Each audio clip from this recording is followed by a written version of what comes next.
Het Oosterpark in Amsterdam bij het Nationaal Monument voor het Slavernijverleden. Ooit ontworpen door de Surinaamse kunstenaar Erwin de Vries.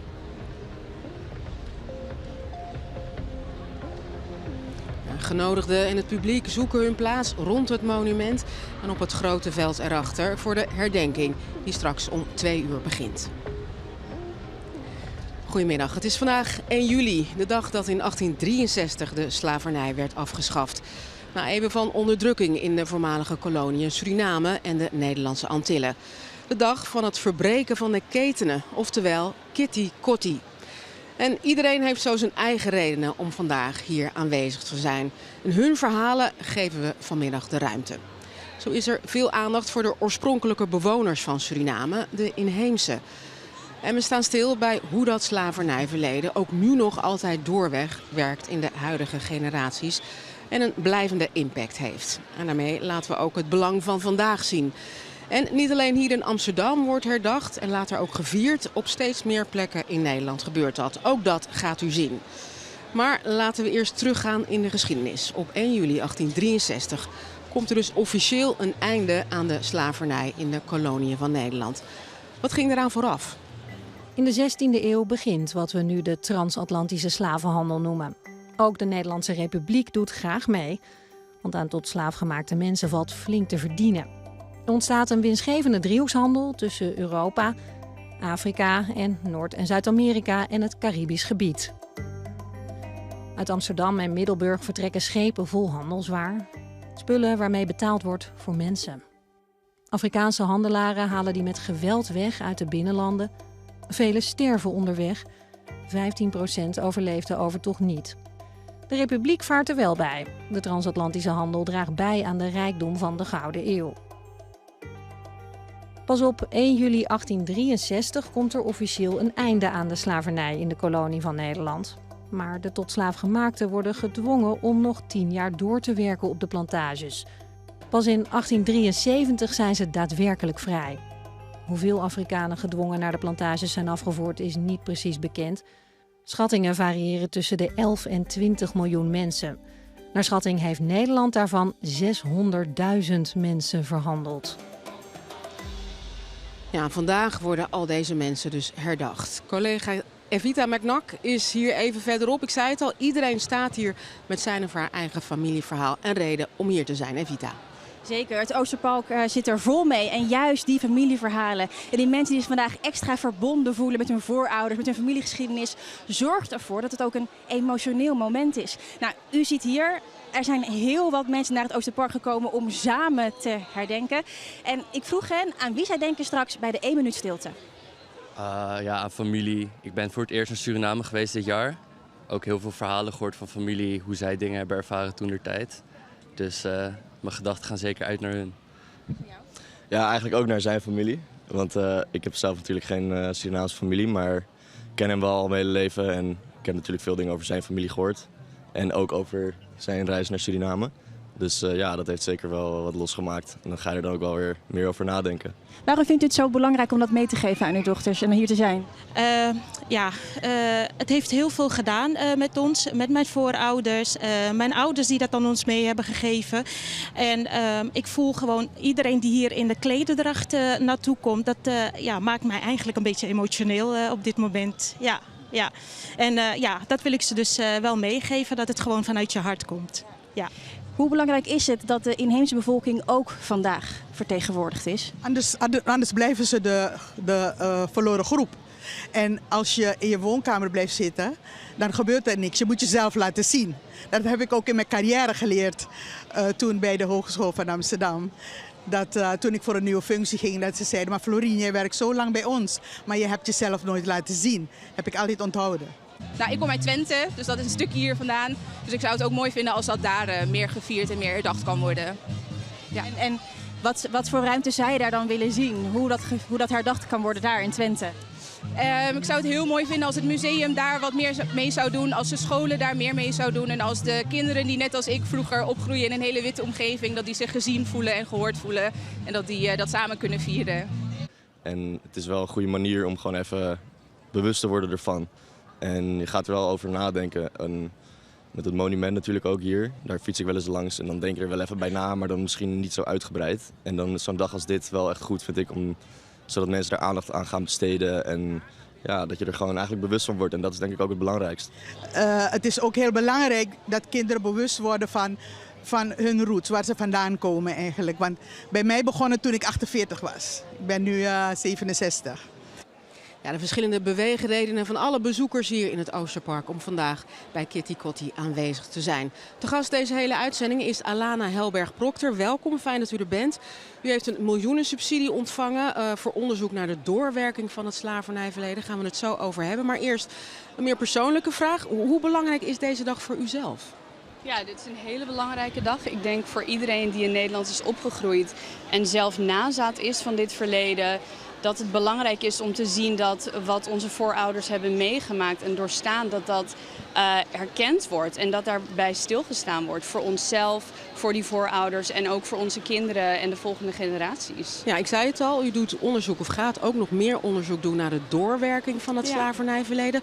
Wat betekent dat eigenlijk, doorwerking? Ja, wanneer we het hebben over doorwerking kijken we eigenlijk naar mechanismen die ervoor zorgen dat wat er toen gebeurde vandaag nog mensen benadeelt.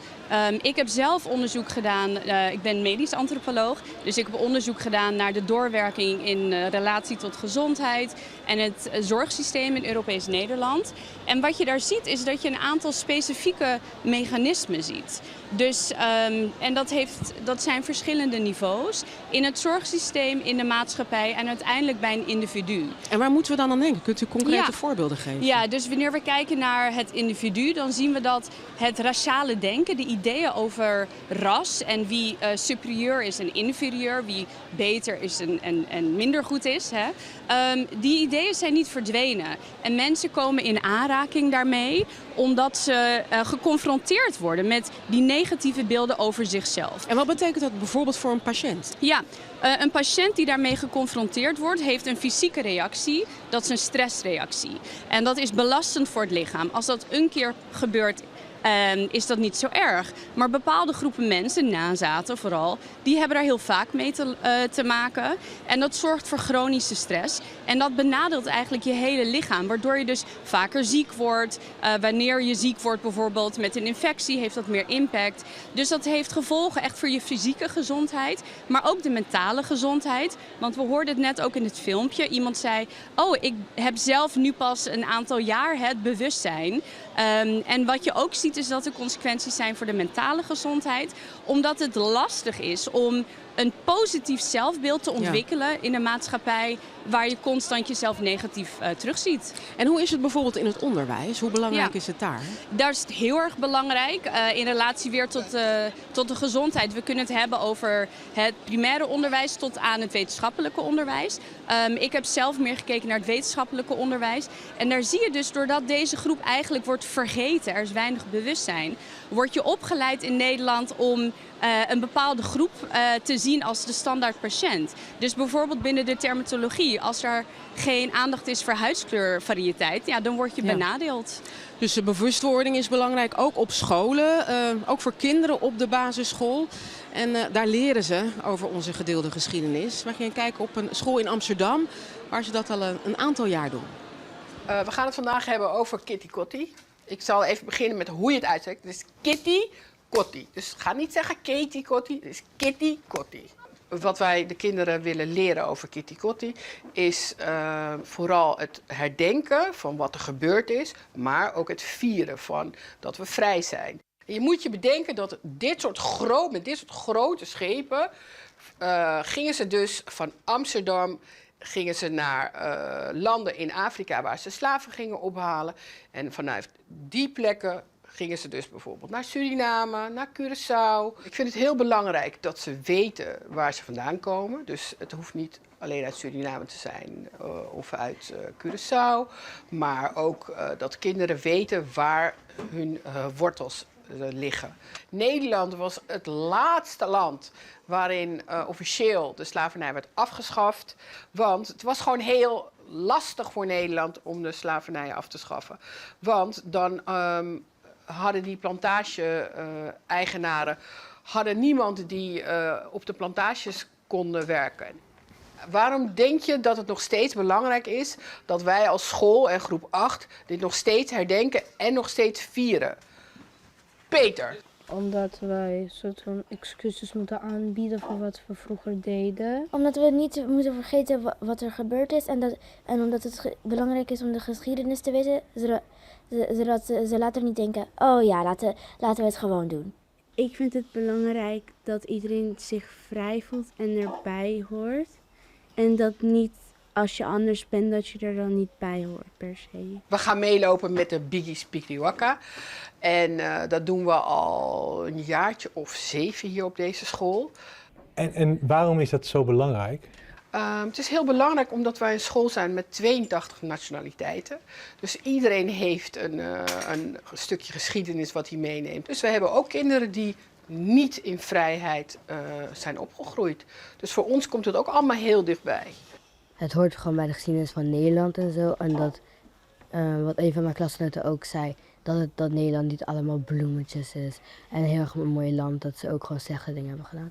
Ik schrik ook wel van dat gewoon misschien een klein land net als Nederland hele erge dingen ook gewoon heeft gedaan. Je kreeg zwaar werk en je kreeg er niet voor betaald. Sommige mensen gingen dood en je kon echt niet bepalen of je het wou of niet. Als je meegenomen werd, dan werd je meegenomen. Volgende week, dinsdag, kom ik weer terug bij jullie in de klas. Ik wilde jullie heel erg bedanken voor jullie aandacht, jullie goede inbreng, geweldige antwoorden. Ik ben echt helemaal een beetje onder de indruk van wat jullie allemaal weten en jullie mening en dat jullie het ook goed konden verwoorden. Dus dank je wel voor jullie goede bijdrage.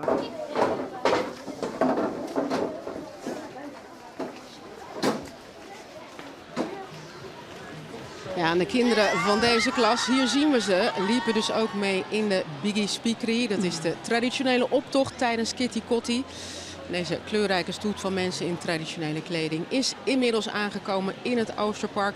Inclusief al deze kinderen dus. Mevrouw Helberg-Proctor, hoe belangrijk is het, vindt u, dat deze kinderen hier bijvoorbeeld vandaag aanwezig zijn? Ja, heel belangrijk, want het biedt een tegengewicht aan die negatieve narratieven en stereotypen waar ze zo vaak mee geconfronteerd worden.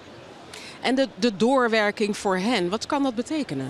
Ja, die doorwerking zien wij in de belangrijkste domeinen. Dus gezondheid, onderwijs, arbeid, wonen en welvaart. Dus ik hoop ook voor deze kinderen, voor die volgende generatie, dat we goed in kaart kunnen brengen hoe dat werkt. Op welke momenten je bijvoorbeeld benadeeld wordt omdat je geen hypotheek kan krijgen. Of omdat een bepaalde technologie in het ziekenhuis niet voor jou werkt.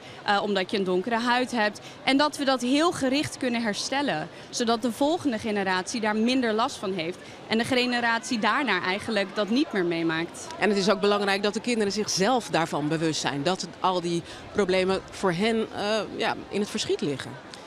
Nou, ik vind het vooral heel erg belangrijk dat de mensen die er verantwoordelijk voor zijn, dat zien. En ik vind het belangrijk dat wij vooral beginnen met het ontlasten van deze generatie. Dus misschien niet zozeer dat zij weten wat al die mechanismen zijn, maar dat we ze vooral proberen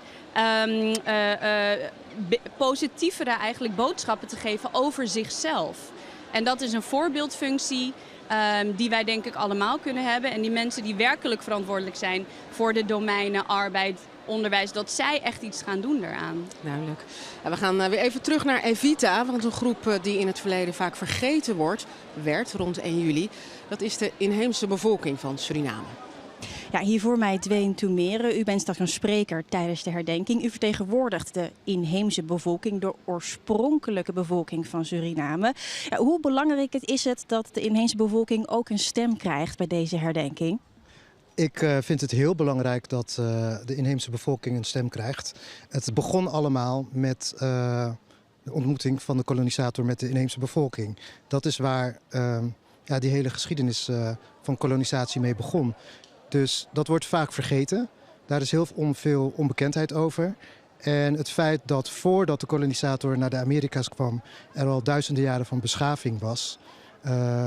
Samenlevingen met hun eigen talen, met hun eigen culturen. Daar is vrijwel niks over bekend. En het verdrietige is dat binnen onze eigen gemeenschappen ook de kennis is er nog. Ondanks alle pogingen tot uitwissing is de kennis er nog.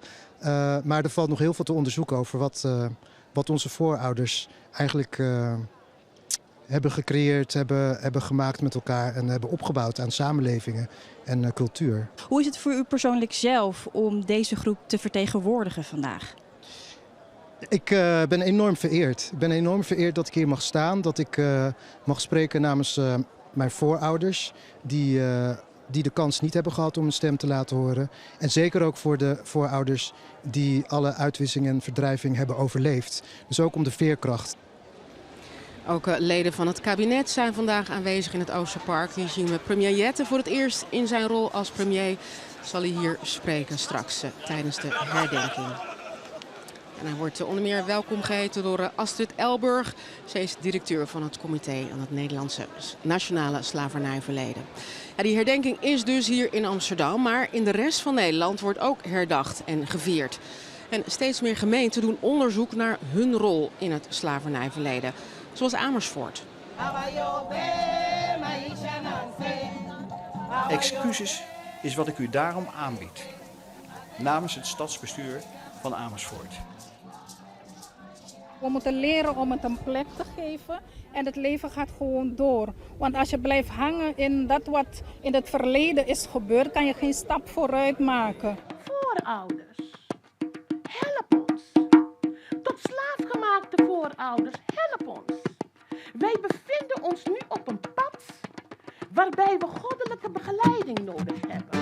I was a child of ignorance, but I know what I know now. I've opened my eyes to what I've seen before, to what I knew before. Vandaag zeggen wij herinneren, wij erkennen en wij herdenken.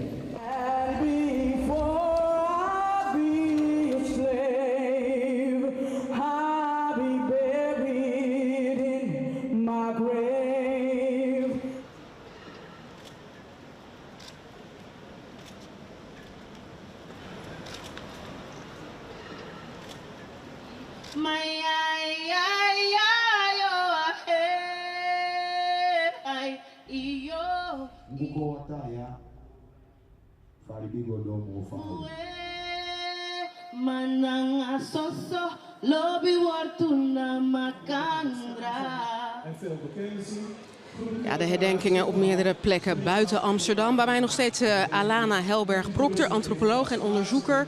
Ja, we zien op steeds meer plekken in het land monumenten, herdenkingen. Er worden excuses aangeboden. Gisteren nog door ASR, Verzekeringsmaatschappij uit Rotterdam. Wat is het belang daarvan, vindt u? Nou, bewustwording is de eerste stap. Dus premier Rutte heeft zijn excuses aangeboden namens de Nederlandse staat. En daarbij een bewustwordingsfonds vrijgemaakt van 200 miljoen. Om eerst inderdaad breed die bewustwording te kunnen creëren. Het besef dat de slavernij er was, hoe lang die was, wat de context daarvan was en de impact. Dit soort bedrijven die tot nu toe buiten beeld zijn gebleven. Dus echt de impact voor Nederland en ook voor nazaten van tot slaafgemaakten. Dus deze activiteiten zijn belangrijk voor die eerste stap, bewustwording. Maar de volgende stap, daar zijn veel mensen nog ontevreden over. Hè? Premier Rutte zei indertijd, die excuses zijn een komma, geen punt. Maar wat komt er dan daarna? Ja, dit was eigenlijk precies de vraag voor premier Jette zondag. Ik was bij een bijeenkomst aanwezig. En dit is inderdaad de volgende vraag. Wat zijn de herstelmechanismen? Wat zijn de herstelmaatregelen? En ook het eerste fonds van 200 miljoen was een bewustwordingsfonds. En wat zal er komen om die maatregelen eigenlijk om te zetten in concrete acties? En ik moet zeggen, als wetenschapper kan ik in mijn domein zien hoe genuanceerd en specifiek die doorwerkingsmechanismen zijn. En ik denk dat het belangrijk is dat alle domeinen na die bewustwording gaan denken over hoe die mechanismen eruit zien per domein. En wat er dan gedaan kan worden om herstel en reparatie tot stand te laten komen. Maar laten we dan kijken naar de zorg waar u in gespecialiseerd bent. U was ook aanwezig bij die bijeenkomst. Wat moet er wat u echt veranderen in de zorg? Ja, wat we zien in de zorg is dat diversiteit een paradoxaal concept is. Heel concreet. We hebben allerlei foute ideeën over ras en mensen die nog steeds aanwezig zijn in de zorg. Dat bijvoorbeeld zwarte vrouwen makkelijker baren of minder zorg nodig hebben. Zwarte vrouwen zijn nog steeds vandaag in Nederland, hebben ze 3 keer meer kans om te overlijden tijdens het baren. Maar dus aan de ene kant zie je ideeën over ras die incorrect zijn. Maar tegelijkertijd zie je dat de dingen waar we wel aandacht voor moeten hebben, zoals bijvoorbeeld huidskleurdiversiteit, die zijn afwezig. Dus we moeten de foute ideeën eruit halen.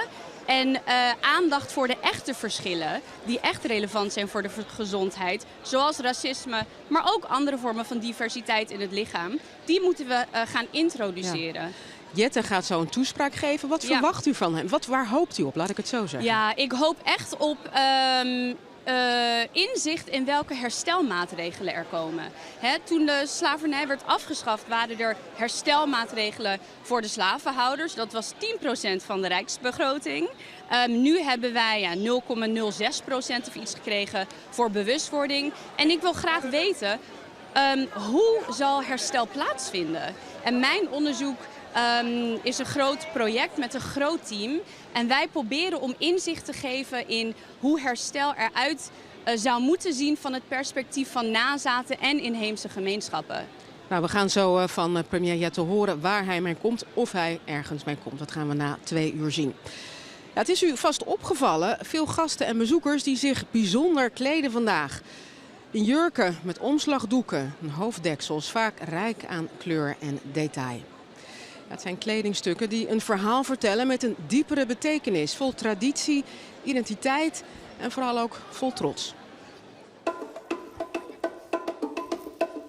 We gaan nu haar hoofd binden, zoals ze dat zeggen. Ze gaan haar een soort van hoofddoek geven. Want we hebben nu namelijk de waken en bij de waken dragen we geen anissa's. We dragen daar hoofddoeken. En dat doen wij uit respect voor de overledenen.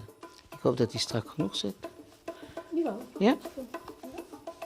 Wat ik nu aan heb is rouwkleding, helemaal in het wit, met een hoofddoek afgebonden. En ik heb er iets vrolijks bij, dus ik heb er een diamantje en een bloem. Als we afscheid nemen van iemand, dan vieren we in feite dat die geleefd heeft. Dus er mag ook wel een soort van bloemetje bij.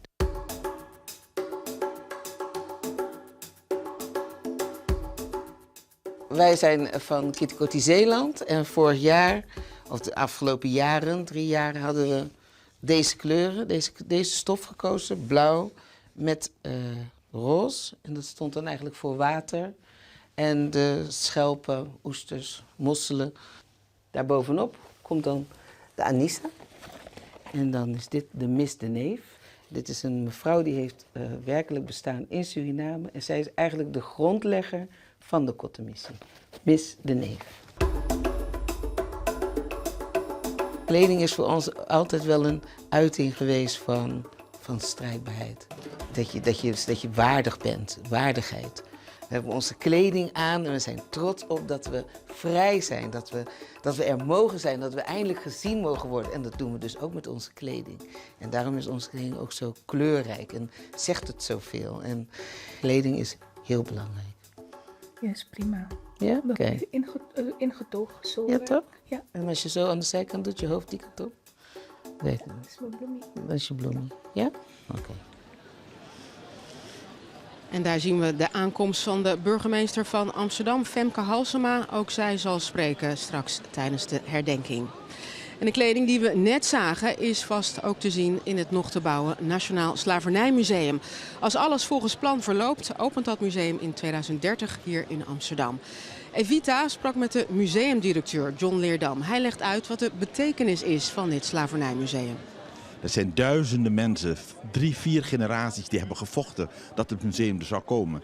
Dan kan je niet anders zeggen van het is heel belangrijk, niet alleen voor de zwarte gemeenschap, maar ook voor de witte gemeenschap en de bruine gemeenschap. Omdat wij een museum bouwen van hoop en naar de toekomst kijken met jonge, ervaren mensen en oudere mensen op de schouders die we staan. En we zeggen, we slaan de handen ineen en we kijken naar de toekomst. Ja, en dan om het wat concreter te maken, ja, wat voor boodschap willen jullie de bezoekers straks meegeven als ze in het museum komen? Dat er hoop is naar de toekomst toe. Dat er ruimte is voor herdenken, voor healing. Door het museum kunnen mensen healen. Het pijn en de frustratie en de trauma's die men in het verleden heeft gevoeld, die proberen wij door het verhaal te vertellen het hele verhaal. Door dat te doen in het museum halen we dat pijn en die frustratie een beetje weg en bouwen we naar een nieuwe toekomst voor het Koninkrijk. Aldus John Leerdam, museumdirecteur van het Nationaal Slavernijmuseum. Alana Helberg-Proctor, over enkele ogenblikken gaat de herdenking beginnen. Het is altijd een herdenking vol tradities en rituelen. Waar kijkt u naar uit? Ik kijk uit eigenlijk naar de speeches en wat we daar zullen horen eigenlijk. En ik hoop eigenlijk dat we vandaag meerdere perspectieven zullen horen en aandacht voor meerdere perspectieven. We gaan het zo zien. Ja, over een paar minuten begint dus de nationale herdenking hier in het Oosterpark. Met kransleggingen, muziek, een minuut stilte en dus ook verschillende sprekers. En een van hen is de schrijver en columnist Raoul de Jong. En ik zocht hem onlangs op in Rotterdam. Dat is de stad waar hij is opgegroeid als een kind van een witte moeder en een zwarte vader. En we gingen eerst een broodje eten op de Westkruiskade. Mogen wij bestellen bij u? Voor mij een broodje kop alsjeblieft. Een broodje zoutvlees. Hoe was het hier toen jij jong was? Als je hier dan liep, had je dan een gevoel met de Kruiskade? Of al die Surinaamse mannen die daar op het hoekje verder stonden te babbelen met elkaar? Ja, nou ja, mijn vader die was natuurlijk een Surinamer. Maar ik kende mijn vader niet. Dus deze straat was altijd... Ja, ik wist dat het iets met mij te maken had. Maar de link die tussen mij en deze wereld, zeg maar, die ontbrak. Die was er niet. En wat wist je dan echt over het slavernijverleden of het koloniale verleden van Nederland? Als tiener bijvoorbeeld? Ja, niks eigenlijk wat we gekregen hadden op de middelbare school. Dankjewel. Dankjewel, nou smakelijk. Ja, het is smakelijk. Oh, hier heb ik echt ontzettend trek in. Ja, ik ook. En was je dan hier ook met 1 juli? Ja, nou ja, dus wel, maar meer toevallig. Dus ik wist wel dat er in de zomer een soort feestdag was op de Kruiskade. En ik dacht altijd dat het voor de winkeliers was. Je dacht dat het voor de winkeliers was? Ja, om de winkeliers in het zonnetje te zetten. Elk jaar op 1 juli? Ja, heel erg.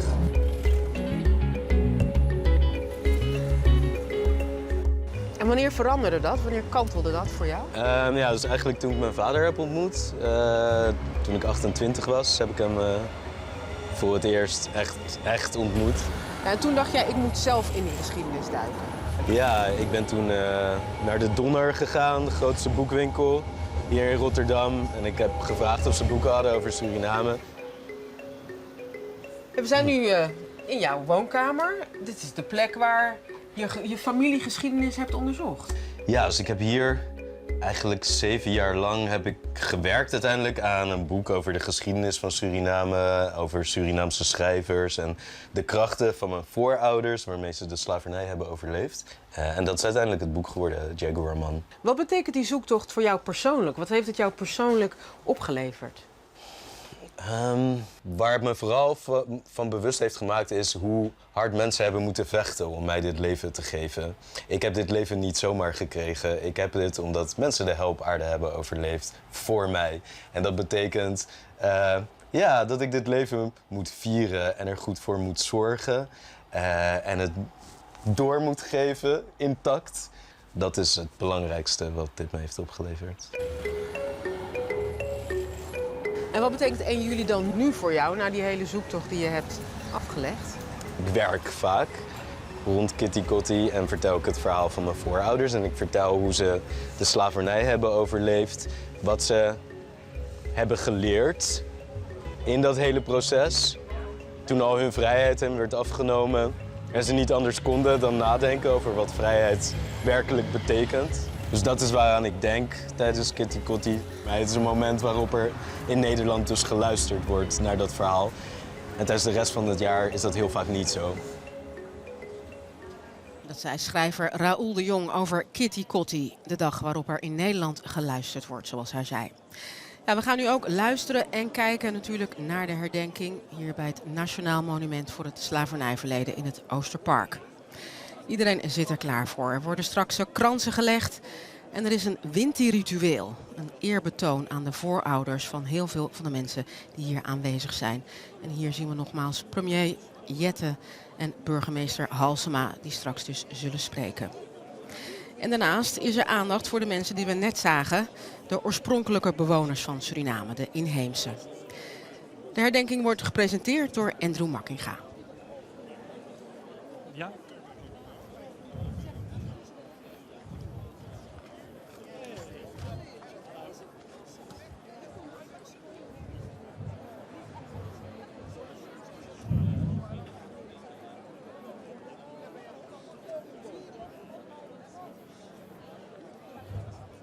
Goedemiddag, geachte aanwezigen.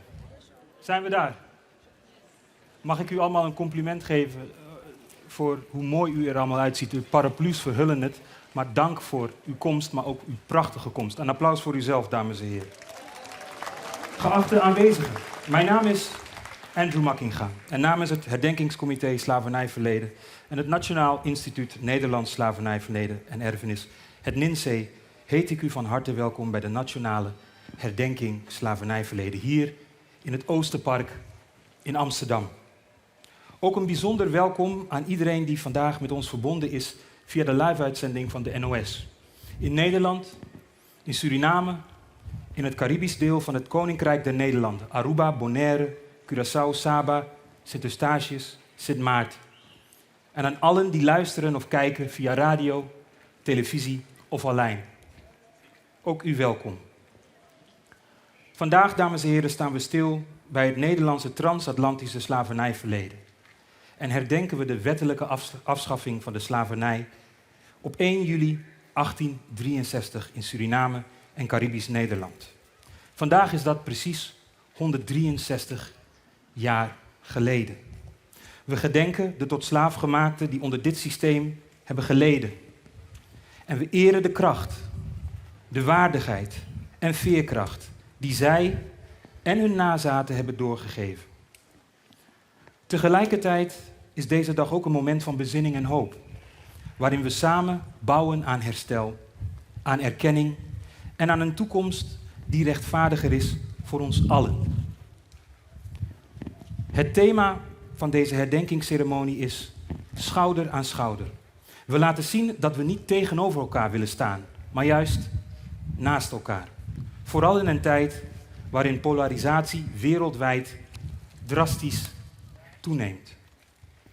We openen deze herdenking met een plengoffer. Een belangrijk spiritueel eerbetoon aan voorouders, waarmee hun aanwezigheid en zegen wordt ingeroepen.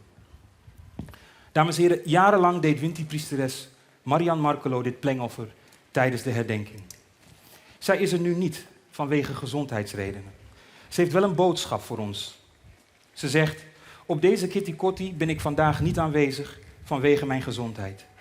Ik wens heel Nederland en Caribisch Nederland een mooie herdenking en viering van Kitty Kotti 2026.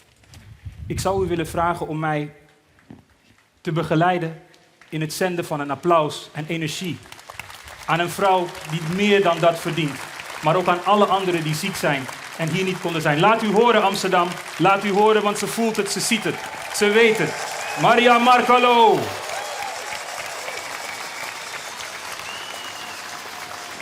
Het plengoffer wordt vandaag opgedragen door Afro-theoloog Kenneth Vers Babel Dapovi.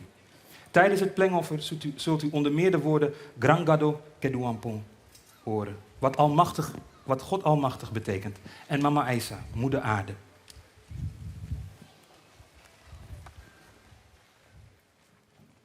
Ago.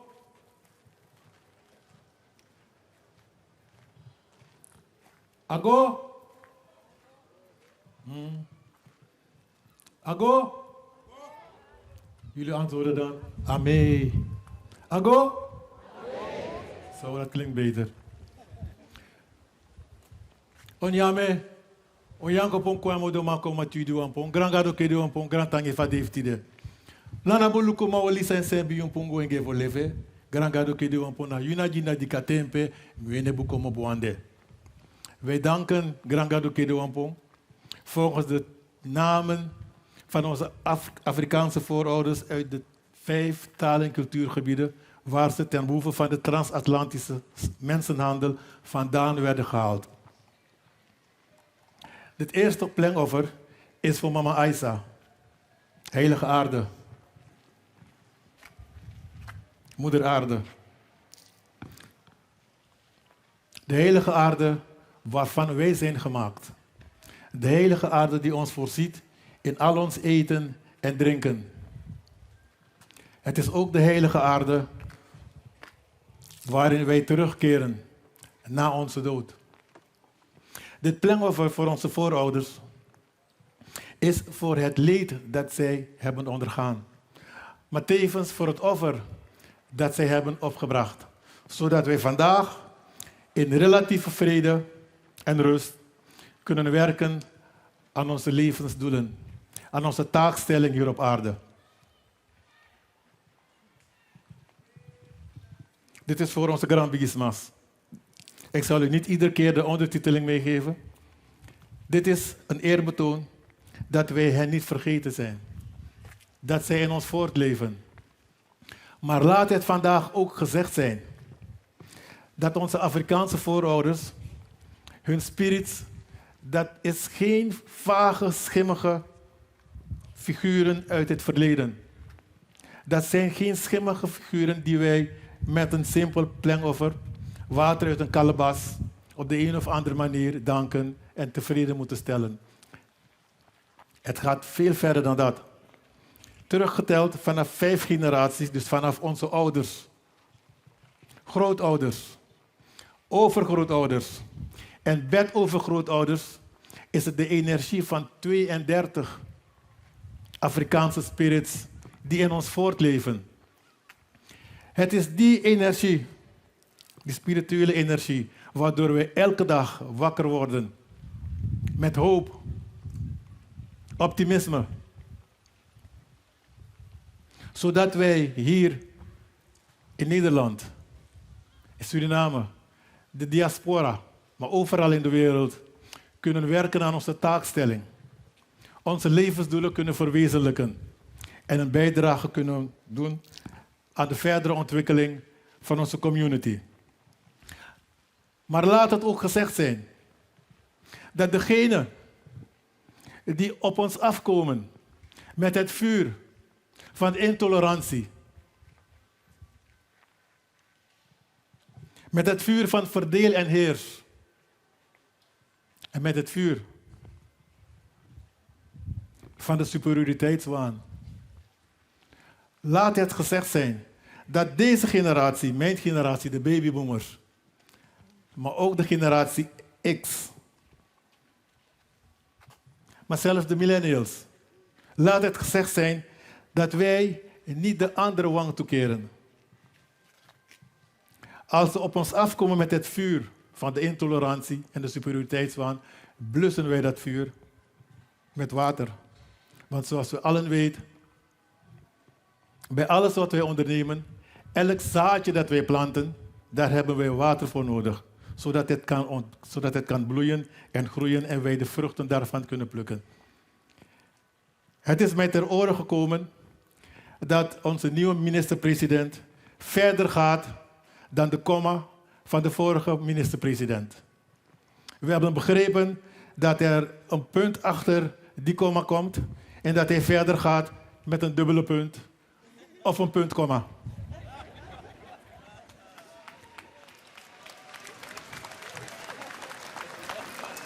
Water voor dat.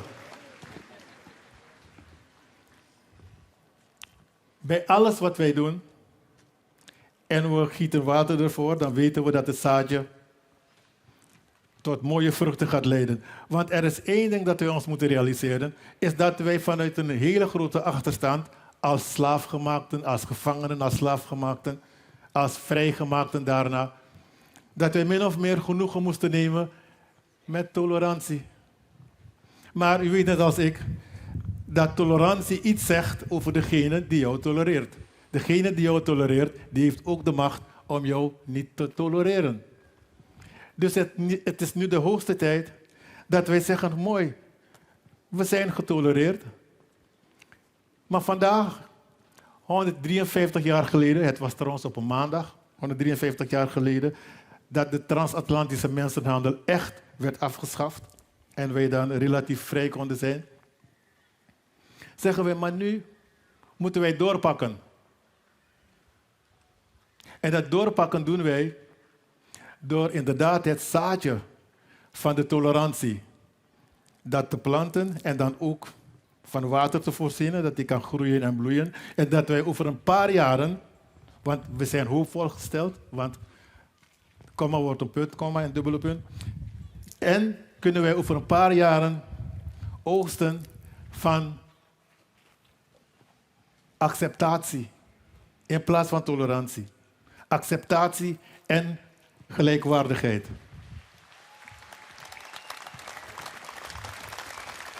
Mijn naam is Kenneth Versbabel Dapofi.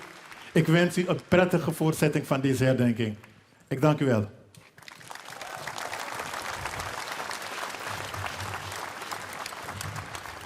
Ago! Dank, meneer Versbabel Dapofi. Het is tijd, we gaan nu luisteren naar een toespraak van de heer Dave Ensberg-Kleikers, voorzitter van NINSE, het Nationaal Instituut Nederlands Slavernijverleden en Erfenis. Hij spreekt ook namens het Herdenkingscomité Slavernijverleden. Deze twee organisaties zijn verantwoordelijk voor de organisatie van deze herdenking.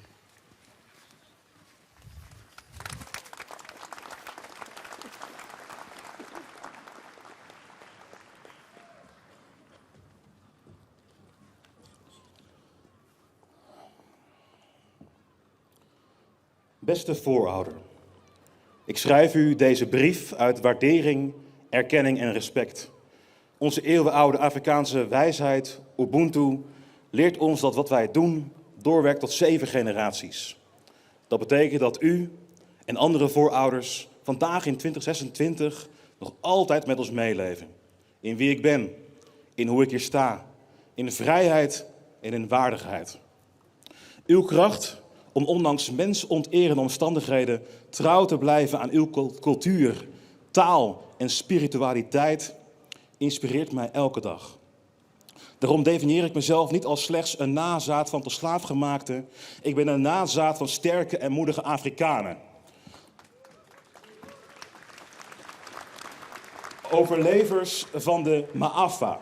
Ik gebruik bewust een Afrikaanse term, want dat doet recht aan de omvang van het onbeschrijfelijke leed dat u en andere voorouders is aangedaan. Een term die de Afro-Amerikaanse antroposoof Marimba Ani in 1988 introduceerde, in haar zoektocht naar Afrikaans idioom voor de transatlantische slavernij. Want we kunnen niet enkel met Europese taal over een Afrikaanse catastrofe spreken. Beste voorouder, ik bewonder u.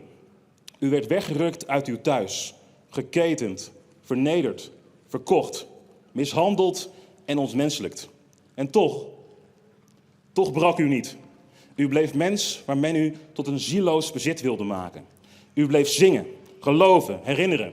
U bewaakte uw Afrikaanse waardigheid. En juist die geest leeft vandaag voort. Hier in Nederland, in Suriname, op Bonaire, Aruba, Saba, Sint Eustatius en Sint Maarten. In gemeenschappen die ondanks alles blijven bouwen aan waardigheid en toekomst. Beste voorouder, we hebben in de afgelopen jaren woorden gehoord. Woorden van erkenning, woorden van excuses, belangrijke stappen. Maar laat mij ook hier vanuit mijn Afrikaanse ziel ook dit zeggen. Herdenken zonder herstellen is onvolledig. Herdenken zonder herstellen is onvolledig. Want echte rechtvaardigheid vraagt niet alleen erkenning van het verleden, maar verandering van systemen die de Ma'afa hebben veroorzaakt. Daarom begint echt en duurzaam herstel met het benoemen van de pijnlijke waarheid. Een waarheid die pas betekenis krijgt wanneer zij leidt tot rechtvaardigheid. Want alleen wie bereid is eerlijk naar het verleden te kijken, kan recht doen aan de toekomst. Dat verleden werkt immers door. In kansen, in levens, in systemen. We hebben een Afrikaans perspectief en Afrikaanse wijsheden nodig om tot echt herstel te komen. En dat brengt ons tot de immateriële wijsheid van reparatory justice. Herstel scheppend recht en rechtvaardigheid. Het gaat om herstellen van wat generatieslang is beschadigd. Mensen, gemeenschappen, instituties. Beste voorouder. Daarom werken velen van ons elke dag aan dat herstel. Het herdenkingscomité Slavernijverleden dat deze momenten draagt. Lokale comité's in tientallen gemeenten. Het Nationaal Slavernijmuseum in opbouw. En wij bij NINSE als Nationaal Kennis- en Expertise-instituut maken de doorwerking zichtbaar. We verdiepen kennis en werken aan rechtvaardig herstelbeleid. Beste voorouder, onlangs mocht ik terugkeren naar Mama Afrika, naar Ghana. Daar heb ik ervaren dat herstel niet begint met antwoorden, maar met luisteren. Luisteren van het verhaal van hen die achterbleven in Afrika. De achterblijvers zagen in maart dat alle Europese landen, inclusief Nederland, wegdoken. Ze gaven niet thuis toen bij de Verenigde Naties een Afrikaanse resolutie over reparatory justice voorlag. Juist een land dat moedige stappen heeft gezet met excuses en erkenning, zou in Europa en in de wereld voorop moeten lopen. Nederland moet een gidsland zijn.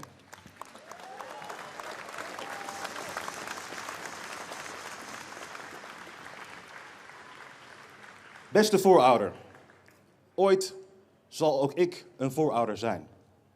Wat ik vandaag doe, werkt door en generaties na mij. Voor mijn 7-jarige dochter, voor haar toekomst. Zodat zij kan staan in waardigheid, geworteld in waarheid, verbonden met wie haar voorgingen. En vastbesloten een goede voorouder te worden voor wie na haar komen zal. Lieve voorouder, ik dank u voor uw kracht, voor uw offers, voor uw blijvende aanwezigheid.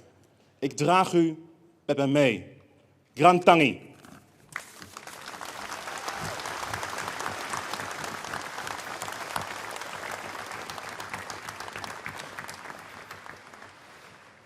Dank, Dave Ensberg, Kleikers. Daar zat geen woord Spaans tussen.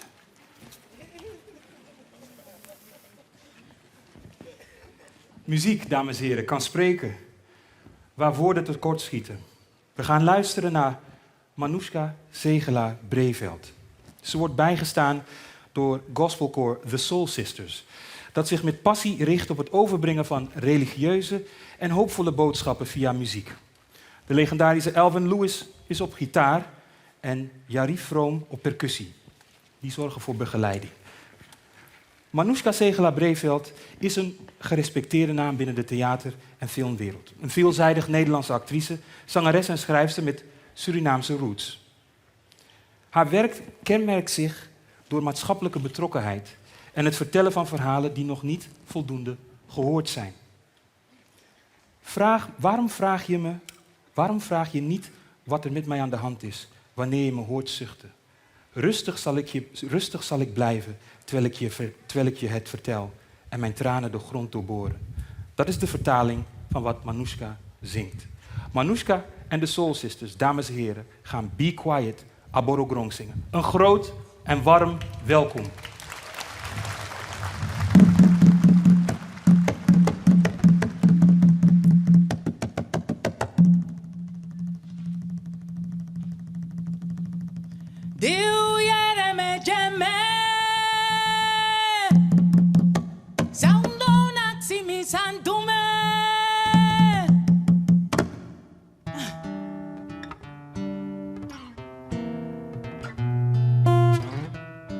Be quiet, no matter what the challenge.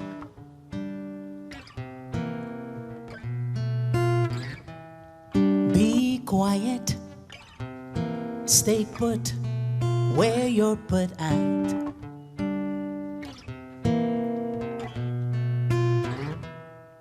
Be quiet, be quiet, be quiet.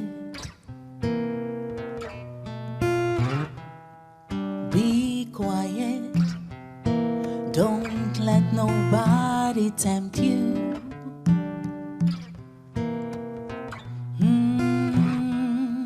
Be quiet and be who you want to be.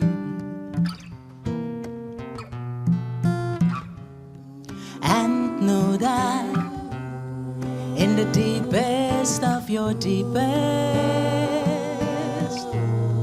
in the deepest of your core, that what's in your hand may be for everyone, but what's in yourself is your truth.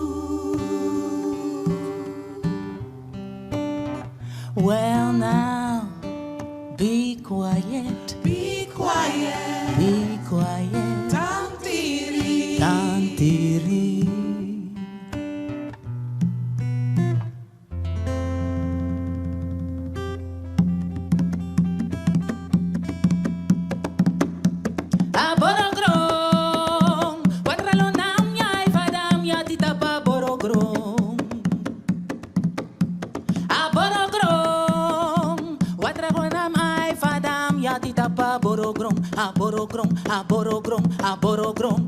Watra vadam ya tina aborogrom. Aborogrom.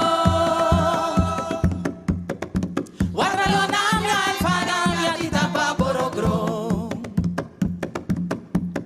Aborogrom. Watra lonam ya vadam ya tina aborogrom. Aborogrom, aborogrom, aborogrom. Watra lonam ya vadam ya tina aborogrom.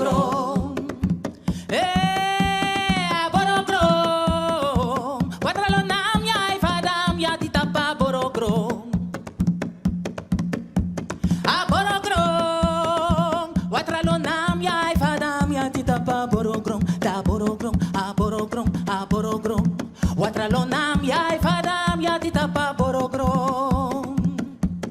Wee! Aborogrom. Watralonam ya ifadam ya titapa borogrom.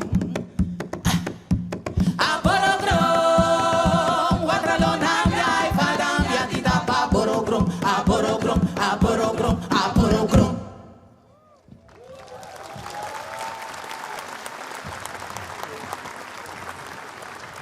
Nog één keer, dames en heren, voor Maruska Segela-Breveld, Gospelkoor de Soul Sisters, Alvin Lewis en Jarif Vroom. Voor jullie optreden, dank je wel.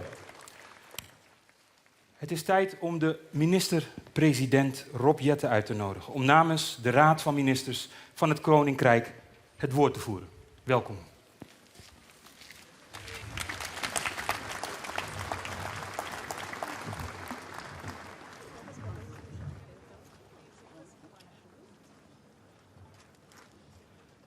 Dames en heren, in het Tula Museum op Curaçao werd ik laatst rondgeleid door 3 super enthousiaste en bevlogen jongeren. En ik vroeg hen uit nieuwsgierigheid, waarom doen jullie dit eigenlijk? En daar hoefden zij niet lang over na te denken. Zij willen weten waar hun roots liggen. En schijnbaar moeiteloos verbonden deze jonge mensen het afschuwelijke lot van generaties slaafgemaakte voorouders met de onvoorstelbare moed van Tula en met hun eigen identiteit.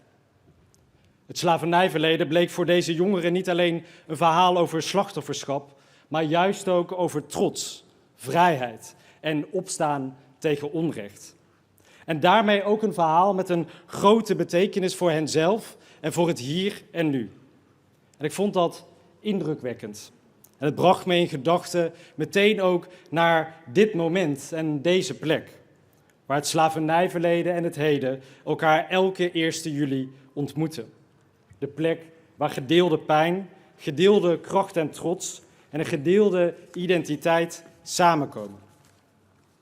En ik wil u vragen, kijk om u heen. Kijk om u heen en zie, we zijn met steeds meer. Er is veel bereikt en veel om trots op te zijn. Terwijl we hier vandaag bij elkaar zijn in het Oosterpark, vinden op en rondom 1 juli overal herdenkingen plaats van het slavernijverleden. In Nederland, in het Caribisch deel van het Koninkrijk en in Suriname. En dat aantal groeit jaar op jaar. Er wordt steeds meer onderzoek gedaan. Er komen steeds meer monumenten. En er is ook op andere manieren steeds meer zichtbaarheid, zeker als straks het Nationaal Slavernijmuseum zijn deuren opent. En ik ben ervan overtuigd, die energie gaat niet meer weg. Het is een onstuitbare en onomkeerbare beweging. En dat is winst. Winst voor alle nazaten, maar zeker ook voor Nederland als geheel.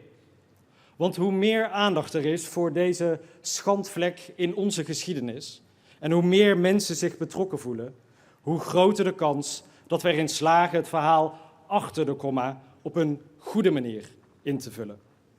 Met als kern, iedereen hoort erbij. Iedereen verdient het gehoord en gezien te worden. We hebben in Nederland iedereen nodig, want dat maakt ons sterker als samenleving. En tegelijkertijd moeten we eerlijk zijn. Zeker op een dag als deze. De hoop en de verwachtingen die er waren na 1 juli 2023 zijn nog niet waargemaakt. Het proces van heling en herstel verloopt niet vlekkeloos, ondanks de voortgang die er ook is. Het moet beter en het moet sneller. En we moeten niet bang zijn om het beest in de bek te kijken. Want zoals het recente eindrapport van de Staatscommissie tegen discriminatie en racisme bevestigt, we hebben nog een lange weg te gaan. Discriminatie en racisme zijn in Nederland nog altijd structureel aanwezig en diep geworteld. Alleen daarom al is er echt meer actie nodig na de komma. Afgelopen zondag sprak ik bij de Black Archives met een brede groep mensen die zich inzetten voor heling en herstel. En iemand citeerde daar een oud Surinaams spreekwoord dat me raakte. Als je de stenen op je pad niet opruimt, zullen je kinderen erover struikelen. En dat opruimen, dat kunnen we alleen samen doen. Dus grassroots-organisaties en deskundigen uit de zwarte gemeenschap, alle landen van het Koninkrijk en Suriname, zwart en wit, en natuurlijk ook het kabinet en vertegenwoordigers van de groepen die al zo lang betrokken zijn bij het slavernijverleden. En ik zeg u, ik committeer me daaraan. Laat ons met elkaar in gesprek gaan om een nieuwe impuls te geven en een gezamenlijk vervolg aan de nationale route naar herstel. Laat ons samen zorgen voor meer actie na de komma. Actie om 1 juli nog steviger te verankeren als een werkelijk nationale herdenking en viering. Op het ministerie van Algemene Zaken hebben we vanochtend de vlag gehesen. En ik nodig alle overheidsinstanties uit om vanaf nu op 1 juli elk jaar hetzelfde te doen. Actie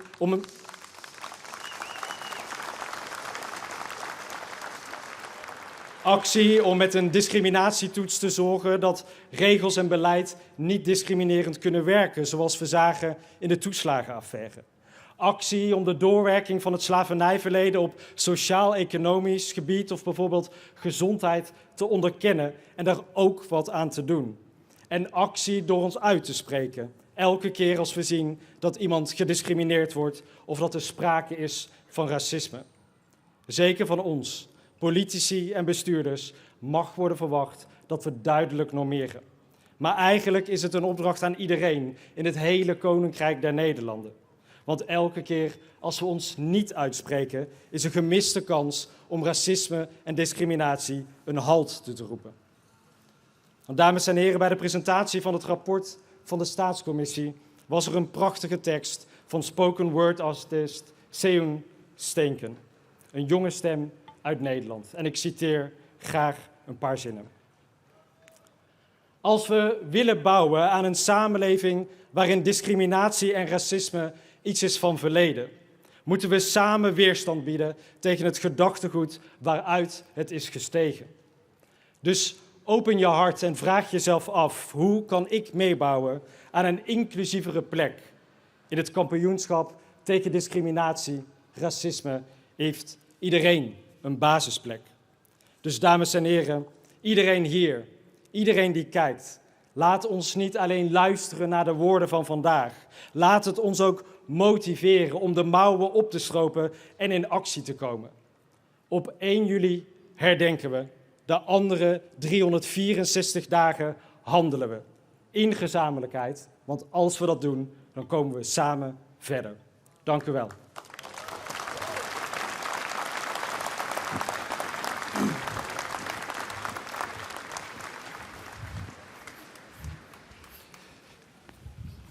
Hartelijk dank, meneer Jette. Ik geef nu graag het woord aan mevrouw Femke Halsema, burgemeester van Amsterdam.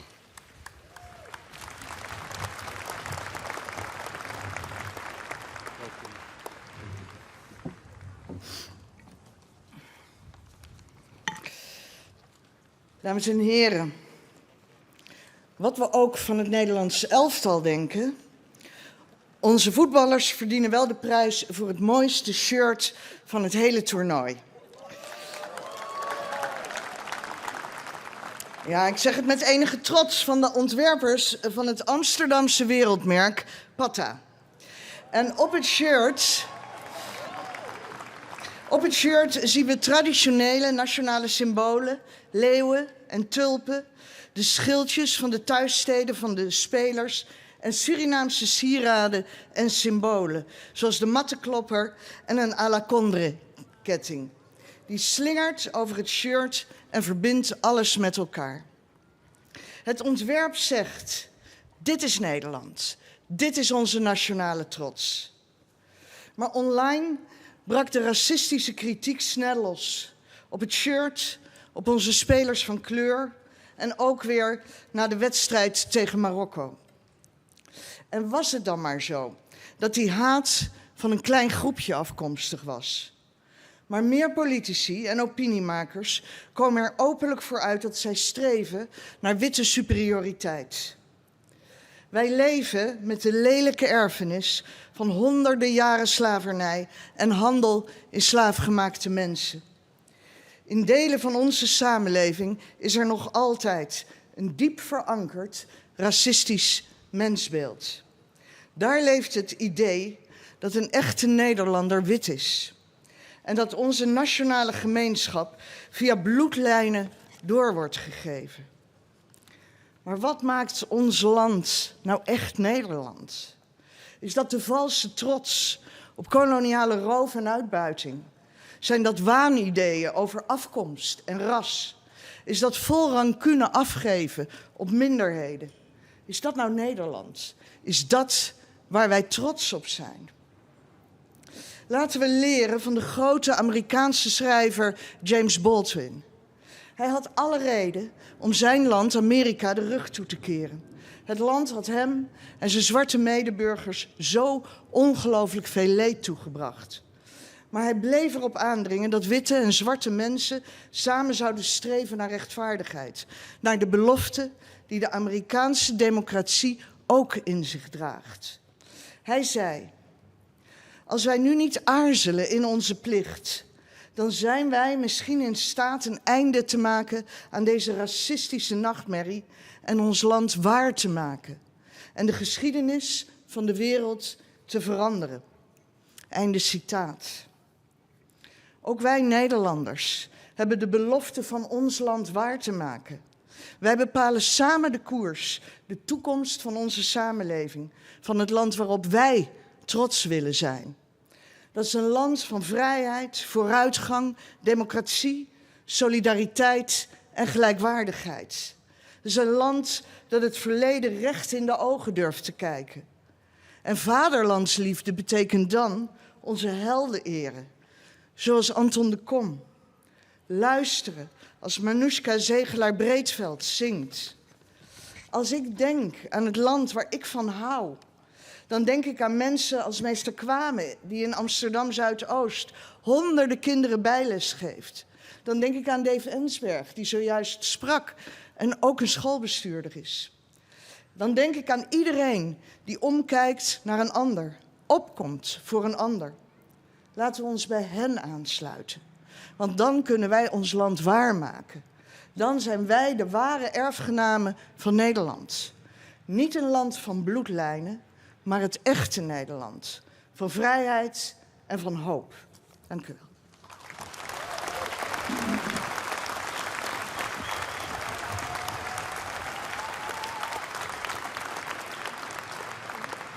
Nog één keer voor de burgemeester van Amsterdam, Femke Halsema.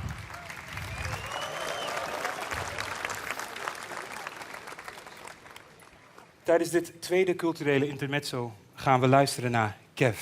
Kev is een talentvolle zanger, songwriter en producer. Hij is geboren en getogen op Curaçao. Kev heeft zich gedurende de laatste 5 jaar ontwikkeld van een veelbelovend artiest tot een grote, misschien wel de grootste artiesten van de ABC-eilanden. Hij heeft zijn eigen weg gevonden tussen ritmo, combina en een Caribische muziekstijl is dat en urban muziek. Hoewel urban is een beetje ouderwets woord, maar goed. That's for another time. Dat zijn dan 2 invloeden die hij een beetje samenbrengt tot zijn eigen herkenbare sound. En dankzij zijn Curaçaose achtergrond, en dat is toch echt heel mooi, schrijft hij en zingt in het Papiaments, Nederlands en Engels. Vandaag zingt hij Tula Su Sonho. Dit lied vertelt het verhaal van Tula, een tot slaafgemaakte die leeft in angst en onderdrukking. Die elke nacht wakker schrikt en geen rust vindt. Totdat hij droomt van een wereld waarin zijn volk vrij is. Iedereen gelijk is en huidskleur er niet toe doet. Een droom waarvoor hij uiteindelijk zijn leven geeft. Kev brengt dit verhaal als een emotionele, tijdloze boodschap die vandaag de dag nog net zo hard raakt. Dames en heren, Kev!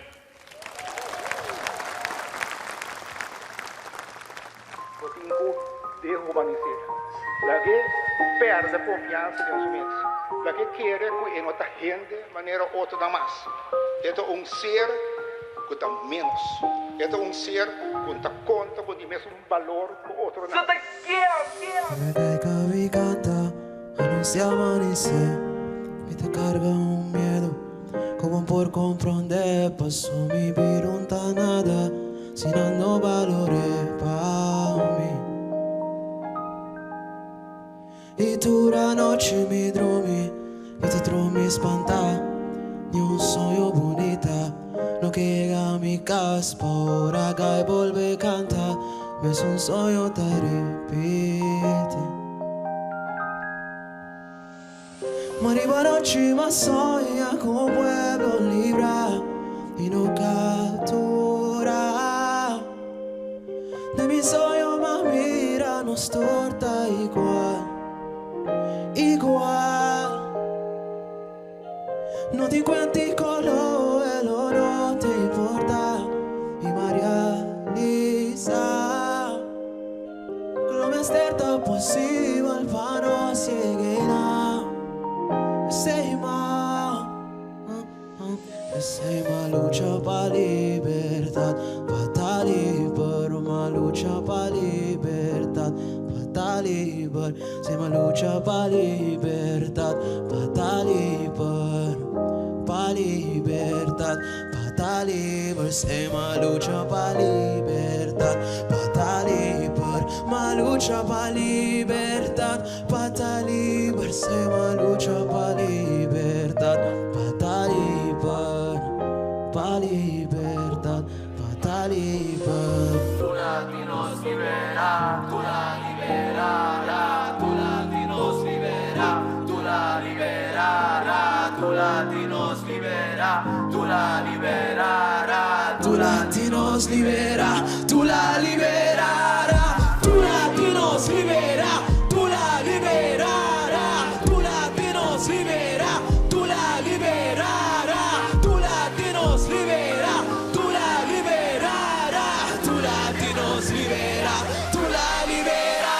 Arriba noche más soña con un pueblo libre y no captura. Y de mi sueño mira, nos torta igual, igual. Ay, no te cuentes color, no te importa. Y María Lisa,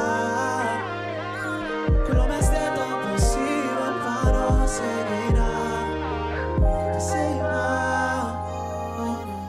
Pasó la lucha para libertad, mitad libre, la lucha para libertad, mitad libre. Pasó la lucha para libertad, mitad libre, ta libera, mitad libre. Pasó la lucha para libertad.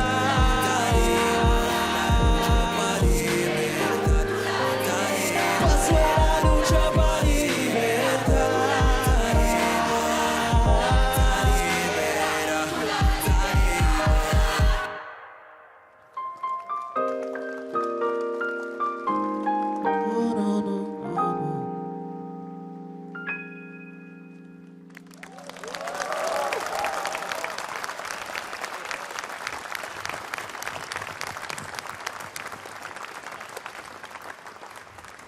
Nog één keer voor Kev, dames en heren. Dankjewel, broeder.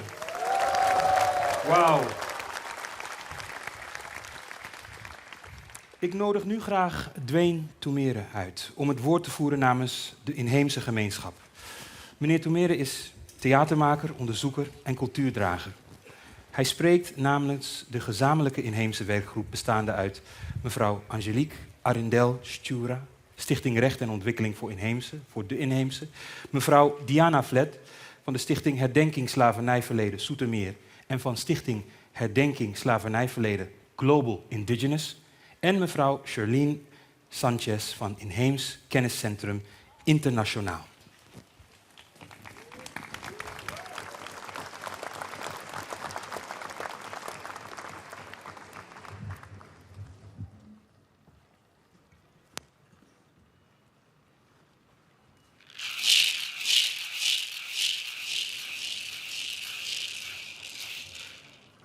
Algejakoha Toyo Bichi. Oyonong, Hiaronong, Mato Wajilinong. Bechika Tatang to Adayalimung.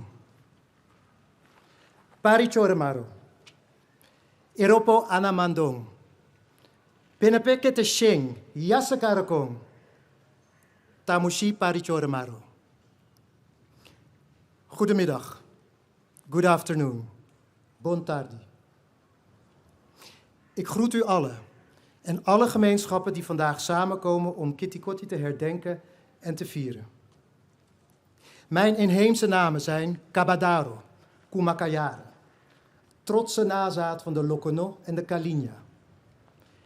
Ik sta hier namens de inheemse volkeren, de oorspronkelijke bewoners van Suriname, de Guyana's en het Caribisch gebied. Ik spreek mijn dank en respect uit aan onze voorouders. Dankzij hun wijsheid en veerkracht ben ik als nazaat vandaag hier aanwezig. Sinds de komst van Columbus werden onze voorouders aangeduid als Indianen. Tegenwoordig herkennen we onszelf als inheemse volkeren, de oorspronkelijke bewoners. Ons verhaal begon niet met de komst van de kolonisator. Toen de eerste schepen arriveerden, waren onze gebieden al duizenden jaren bewoond. Samenlevingen met eigen talen, bestuurssystemen, handelsnetwerken en kennis van leven in harmonie met de natuur. Tijdens de koloniale periode werden inheemse volkeren geconfronteerd met geweld, verdrijving, inheemse slavernij en bijna uitwissing. Toch gaven zij niet op. Zij verdedigden hun land, hun vrijheid en hun waardigheid. Suriname was geen leeg land. De Amerika's waren geen onbeschreven bladzijde. Wij waren er en wij zijn er nog steeds.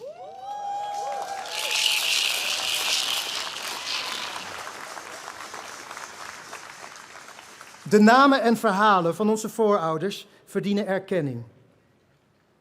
2 jaar geleden klonk vanaf deze plek: neem ons mee na de komma. Vandaag verdiepen wij die oproep. Besluit met ons, niet over ons. En daarom stel ik deze vraag. Wanneer en hoe worden de rechten van oorspronkelijke bewoners eindelijk wettelijk verankerd? Inheemse en ook onze Maron-gemeenschappen in Suriname moeten meer dan 3 eeuwen na het begin van de kolonisatie nog steeds strijden voor collectieve grondenrechten, zeggenschap over hun leefgebieden en erkenning. In mijn moeders geboortedorp, waar mijn navelstreng begraven ligt, wordt grond weggegeven zonder inspraak van de inheemse bewoners. Zandgravers vernietigen het land van mijn familie en mijn voorouders.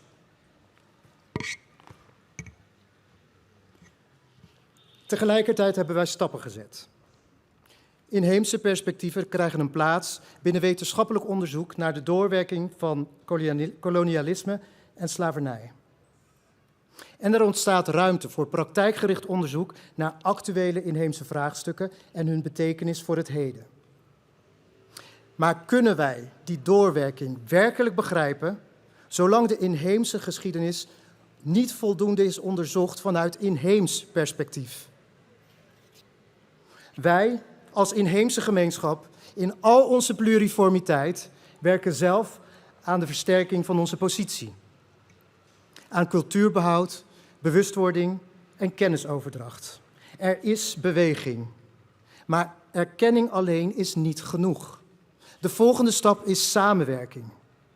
Investeer samen met de inheemse gemeenschap aan cultuurherstel, aan onderzoek, vernieuwend onderwijs en kennisoverdracht, zodat toekomstige generaties leren dat de geschiedenis van Suriname niet volledig kan worden verteld zonder de oorspronkelijke bewoners.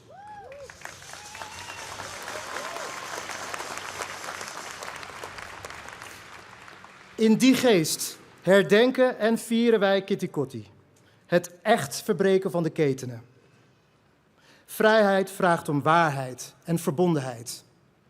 Om erkenning van het verleden en rechtvaardigheid in het heden. Dit is onze inheemse bijdrage aan Schouder. Samen optrekken als gelijkwaardige partners. Laat deze dag een belofte zijn. Dat niemand wordt vergeten. Niemand wordt uitgesloten. En dat iedere gemeenschap haar geschiedenis en cultuur doorgeeft aan volgende generaties.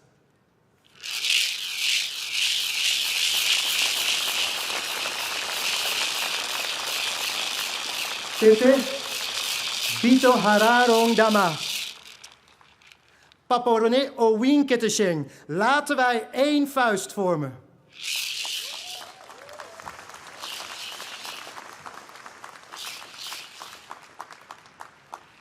Dank u wel.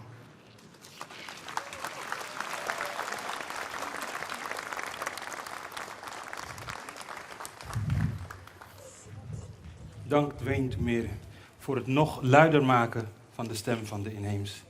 Heel erg nodig. Het is tijd voor de volgende spreker. En dat is de heer John Soliano, gezaghebber van Bonaire.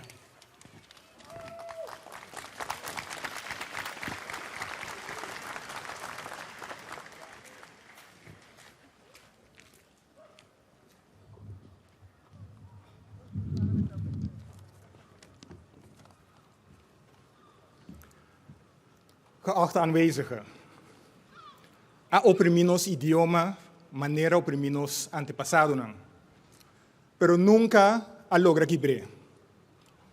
Papiamento no solamente sobreviví, pero la triunfa. Onze taal werd net als onze voorouders onderdrukt, maar zij werd nooit gebroken. Zij heeft niet alleen maar overleefd, maar zij heeft overwonnen. Ik begin vandaag bewust in het papiamento, omdat ook taal een daad van verzet kan zijn. Op Aruba, Bonaire en Curaçao werd het papiamento generaties lang uit het onderwijs geweerd. Kinderen werden gestraft wanneer ze hun moedertaal spraken, maar onze taal verdween niet. Zij bleef leven in onze huizen, onze muziek en in de verhalen die wij generaties op generaties werden doorgegeven. En vandaag klinkt zij hier in het Oosterpark. Dat is geen klein gebaar, dat is geschiedenis. Dames en heren, vandaag sta ik hier als gezaghebber van Bonaire. Maar mijn gedachten gaan terug naar Rincon. Het dorp waar ik ben geboren. Een plaats waar geschiedenis niet alleen maar wordt verteld, maar het wordt iedere dag geleefd. Rincon herinnert ons eraan dat onze geschiedenis niet alleen uitsluitend een geschiedenis van pijn is, maar ook van kracht, waardigheid en verbondenheid. Wanneer wij vandaag de afschaffing van slavernij herdenken, moeten wij daarom heel bewust kiezen vanuit welk perspectief wij deze geschiedenis willen vertellen. Te lang werd slavernij beschreven in cijfers, handelsroutes en opbrengsten. Maar achter ieder cijfer stond een mens. Op Bonaire werd als slaafgemaakte mensen gedwongen om onder de brandende zon te werken in de zoutpannen en in de landstuinen ten oosten en ten westen van Rincon. De kleine huisjes van koraalstenen in het zuiden van Bonaire, die daar nog altijd staan, getuigen van de omstandigheden waaronder zij moesten verblijven gedurende de oogsttijd. Maar wanneer we naar die huisjes kijken, mogen we niet alleen stenen zien. Wij moeten kijken naar die mensen die daar verbleven, tijdelijk verbleven, lief hadden, hoopten, volhielden en weerstand boden. Soms zichtbaar, soms in stilte. Soms is overleven verzet. Soms is het spreken van je taal verzet. Dames en heren, de afschaffing van de slavernij op 1 juli 1863 was een noodzakelijke keerpunt. Maar laten wij eerlijk zijn. Het einde van de slavernij betekent niet automatisch het begin van gelijkwaardigheid. Een wet wist niet in 1 dag uit wat eeuwenlang is opgebouwd. Daarom is herdenken meer dan een jaarlijks ritueel. Herdenken is een opdracht. Het vraagt van ons dat wij luisteren naar verhalen die te lang niet zijn gehoord. En dat wij bereid zijn ongemakkelijke waarheden onder ogen te zien. Want erkenning is belangrijk. Maar echte erkenning begint niet met zwijgen. Zij begint met de waarheid. En juist vanuit die waarheid kan echte verzoening ontstaan. Wanneer mensen bereid zijn naar elkaar te luisteren. Wanneer geschiedenis niet wordt onderkend, maar erkend. Wanneer wij elkaar niet zien als tegenstanders van gisteren, maar als medebouwers van morgen. Dames en heren, we zijn hier omdat onze voorouders niet opgaven. Laten wij hen daarom niet alleen in ere, met woorden, maar ook met onze keuzes. Met de ruimte die wij maken voor elkaars geschiedenis en met de kansen die wij bieden aan de generatie die na ons komen. Laat ons onszelf vandaag één vraag stellen. Wat vraagt deze geschiedenis van ons? Misschien is het antwoord niet schuld. Misschien is het niet verwijt. Maar misschien is het wel verantwoordelijkheid. De verantwoordelijkheid om een samenleving te bouwen waarin afkomst, huidskleur, taal of geboorteplaats nooit bepalen hoeveel kansen een mens krijgt. Een samenleving waarin wij werkelijk schouder aan schouder kunnen staan. Niet ondanks onze geschiedenis, maar juist omdat wij die kennen en erkennen. Dat zijn wij verontschuldigd aan hen die ons zijn voorgegaan, maar ook aan hen die na ons zal komen. Masha, dank je.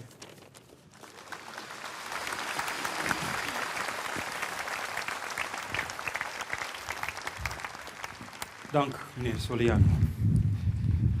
Voor het laatste intermezzo gaan we naar Raoul de Jong. Nou ja, sowieso een hele goede schrijver. Hij heeft een boek uitgebracht, dat heet Chromanti. En dat is speciaal uitgekomen in het kader van de Nationale Herdenking Slavernijverleden.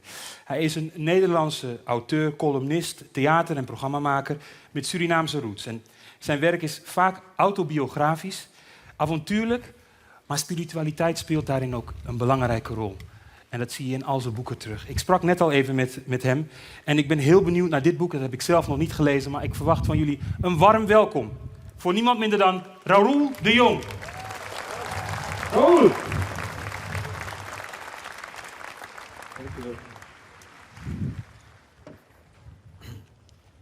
Goedemiddag.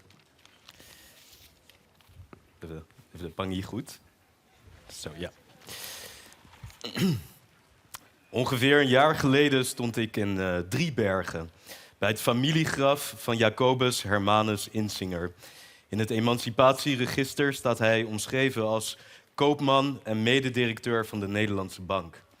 Bij de afschaffing van de slavernij kreeg hij een vergoeding, omgerekend bijna 4 miljoen euro, voor het verlies van zijn slaven.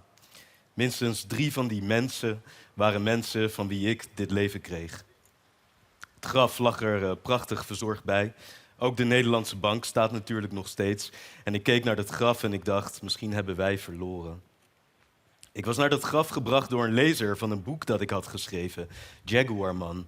Een boek dat ging over hoe mijn Surinaamse voorouders 300 jaar hel op aarde hadden overleefd en wat wij als mensen daarvan zouden kunnen leren. Volgens de overlevering deden ze het onder andere met een mysterieuze kracht die ooit op de slavenschepen was meegekomen uit Afrika, de Chromanti. Een kracht waarmee een van mijn voorouders, volgens de familieverhalen, zichzelf kon transformeren in een tigri, een jaguar.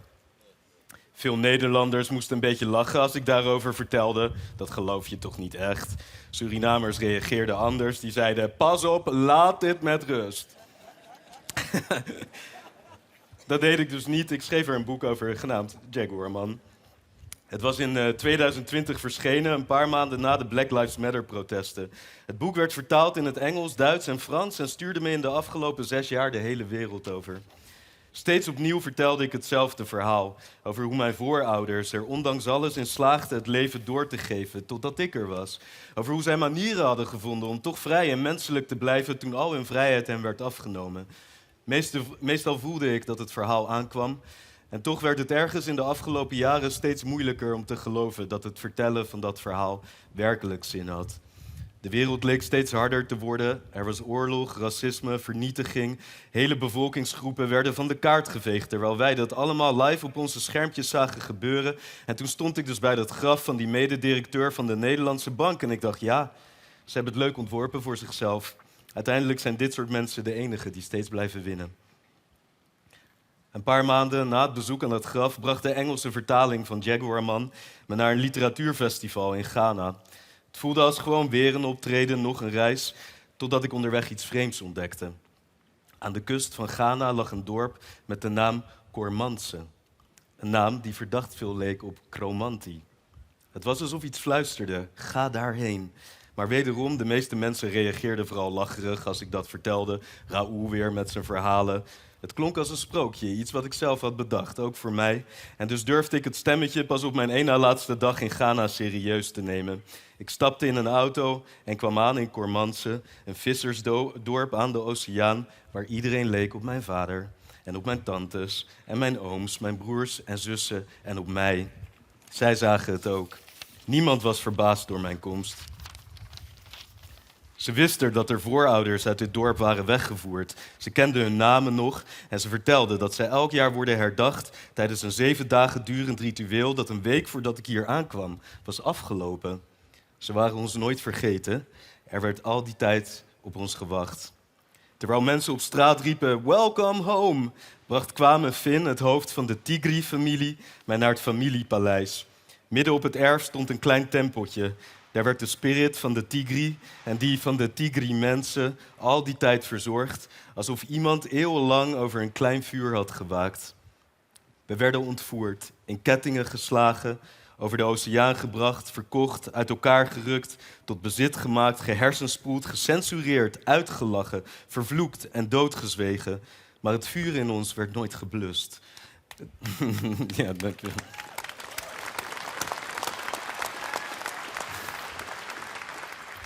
Het werd al die tijd bewaard en doorgegeven, van mens tot mens, van droom tot droom, van verhaal tot verhaal, ondanks de plantages, ondanks de oceaan, ondanks de slavenforten. En daardoor vond ik, 300 jaar later, mijn weg terug. De wereld leert ons vooral te geloven in grote machten, in legers, koningen, keizers, presidenten, in geschiedenisboeken. Maar mijn voorouders en mensen zoals mevrouw Marjan Markelo leerden me dat er ook een andere kracht bestaat. Een stille kracht, een menselijke kracht. Een klein, bijna onhoorbaar stemmetje dat soms zegt, die kant op. Kijk nog eens, probeer het toch maar. Mijn voorouders noemden die kracht Kromanti. Misschien noemen wij haar intuïtie, of liefde, of verbeelding, eigen wijsheid, of vrijpostigheid, of hoop. Het maakt uiteindelijk niet uit welke naam je eraan geeft. Waar het om gaat is dat we haar niet weglachen, dat we durven luisteren, ook wanneer de wereld zegt dat het geen zin meer heeft, dat het te laat is. Juist dan, in dat stemmetje schuilt de uitweg. Dat wilde ik vertellen vandaag.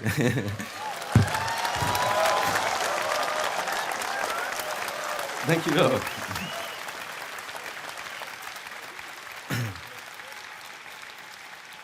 Dat wilde ik vertellen vandaag. Vergeet dat niet als je morgenochtend wakker wordt en de werkelijkheid daarbuiten weer overweldigend lijkt. De slavenforten waren groot, de gruwel was groot, de banken zijn groot, maar de Tigri is groter. Ze zijn er niet in geslaagd het vuur in ons te doven. Wij zijn het levende bewijs. Wees niet bang voor dat vuur. Wees niet bang om je vuur te volgen. Er wordt op je gewacht. Dank u wel.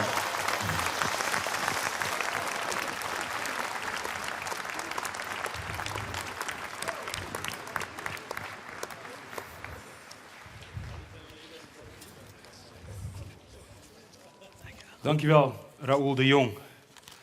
En ja, daar mag nog wel een applaus voor, dames en heren.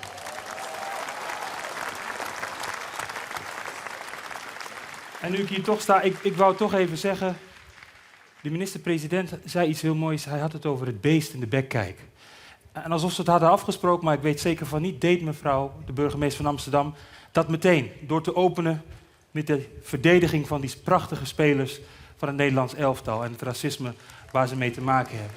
En ik zou tegen jullie allemaal willen zeggen, ook thuis, straks bij die 1 minuut stilte, vraag jezelf af, waar ben ik stil als ik zie dat er racisme is? Op het werk, bij collega's. Welk ongemak durf ik bij mezelf, in mijn diepste binnen, niet aan als het om dit thema gaat? Dit is namelijk iets wat mensen dagelijks meemaken. Ik dank alle sprekers, voor alle sprekers een applaus voor het delen van zulke belangrijke verhalen vanmiddag. Over enkele ogenblikken treden vertegenwoordigers van Defensie, Politie en Brandweer aan bij het Nationaal Monument. Daarna zal het signaal taptoe klinken. Het teken dat de 1 minuut stilte aanvangt. Ter nagedachtenis aan de slachtoffers van het slavernijverleden, gespeeld door corporaal Gerhard Abma. Ik verzoek u, als u daartoe in staat bent, om bij het klinken van het signaal taptoe te gaan staan en in stilte de voorouders en slachtoffers te herdenken.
De kranslegging vindt zometeen plaats, maar eerst de traditionele muzikale opening van de inheemse Sambura-formatie, Maserai Pono.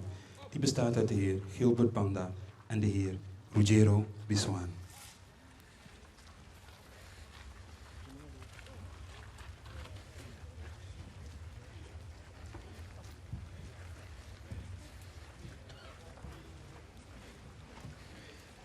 Ja, zo hard.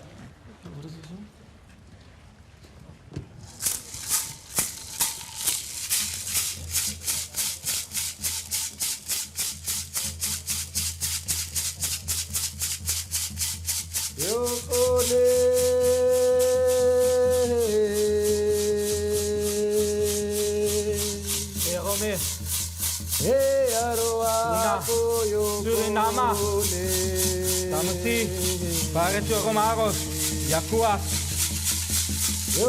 Tanaho, Inyabo, Wachinachi, Adiali, Kanchikawe,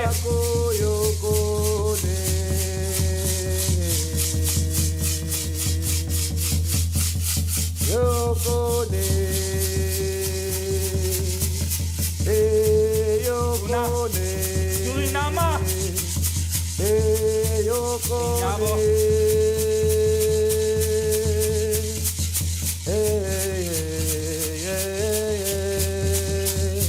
Adiali, Tamusi,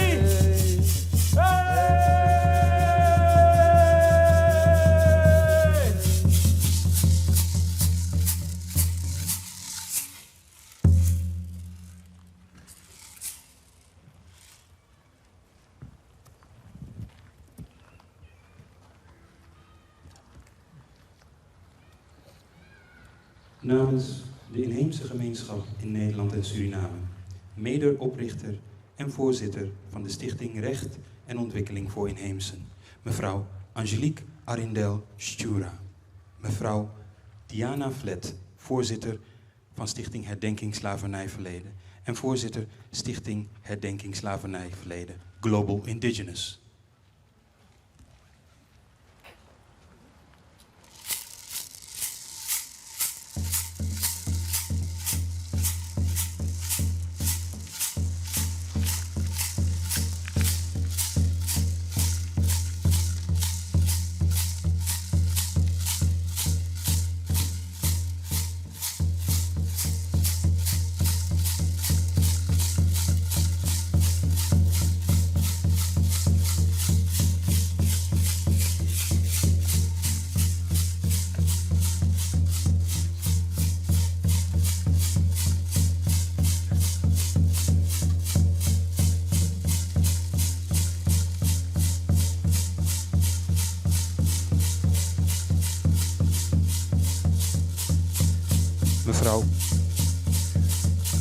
Mevrouw Charlene Sanchez, medeoprichter en voorzitter van het Inheems Kenniscentrum Internationaal.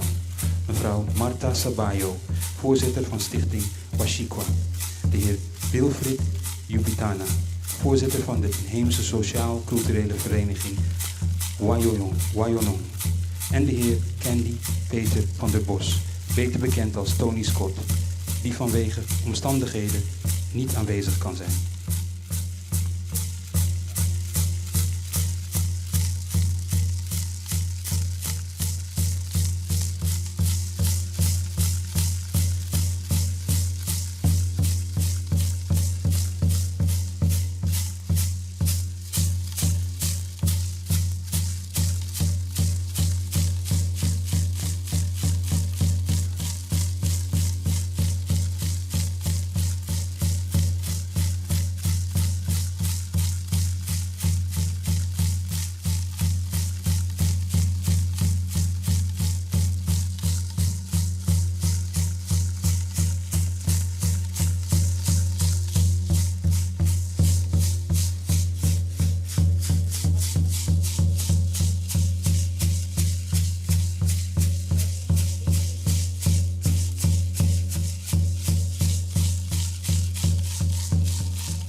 Namens de Maron-gemeenschap in Nederland en Suriname, de heer kapitein Diego Tamka en de heer Basha Orlando Emmanuel van de Quinti-natie.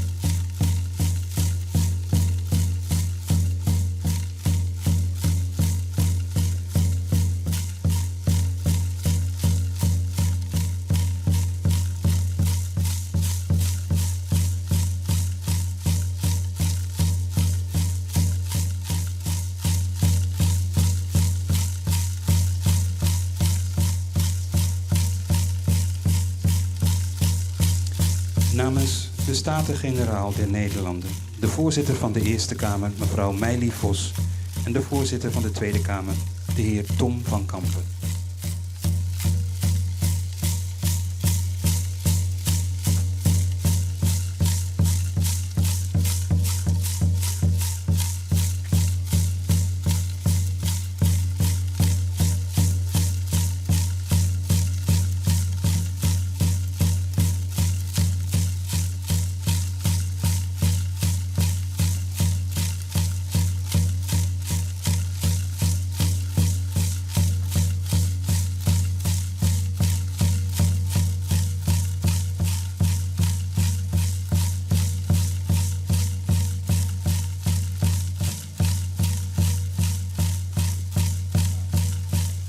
Namens de Raad van Ministers van het Koninkrijk, minister-president, de heer Rob Jetten en de heer Pieter Herema, minister van Binnenlandse Zaken en Koninkrijksrelaties.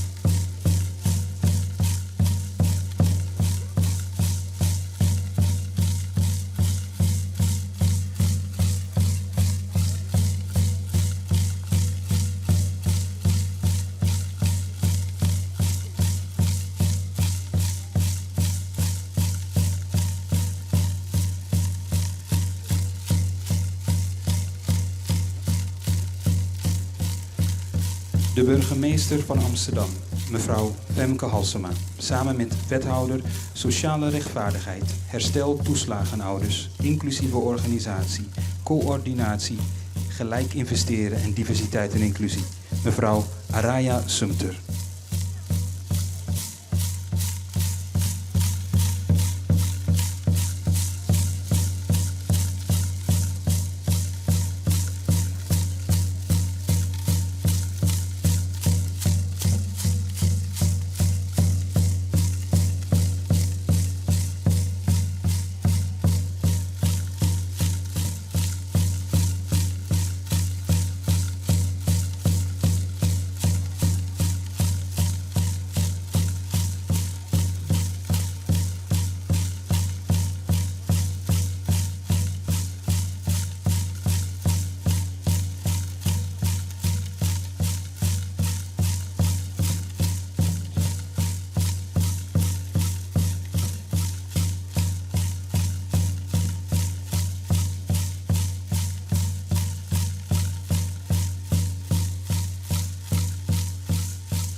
De gevolmachtigde minister van Curaçao, de heer Harold Bishop.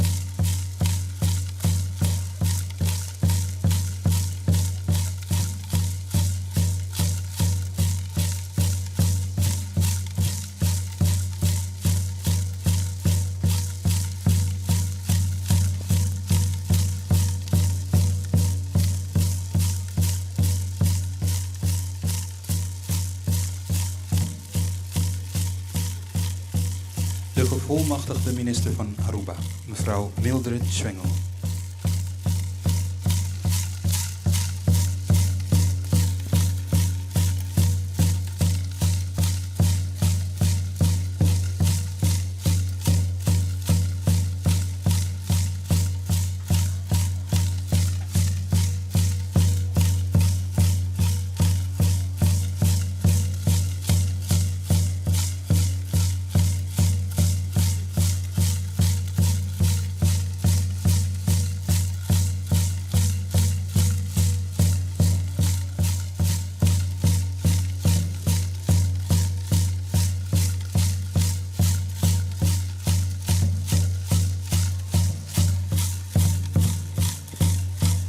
De gevolmachtigde minister van Sint Maarten, mevrouw doctorandus Cressita Arendel.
De ambassadeur van de Republiek Suriname, de heer Ricardo Panca.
Mevrouw Astrid Elburg, voorzitter van het herdenkingscomité Slavernijverleden. Samen met de directeur, de heer Paulo Martina, de heer Dave Ensberg-Kleikers, voorzitter van het Nationaal Instituut Nederlands Slavernijverleden en Erfenis, NINSE, samen met de directeur, mevrouw Bianca Groen-Galland en de heer Frank Weerwind, voorzitter van de Raad van Toezicht van het Nationaal Slavernijmuseum. Samen met de directeur, de heer John Leerdam.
de voorzitter van het landelijk platform Slavernijverleden, mevrouw Beryl Hiekman, samen met mevrouw Gerita Starke en mevrouw Glenda van Duivenvoorde.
De oud-voorzitter van de Staatscommissie tegen Discriminatie en Racisme, mevrouw Joyce Sylvester, en de Nationaal Coördinator tegen Discriminatie en Racisme, de heer Rabin Bal Deusing.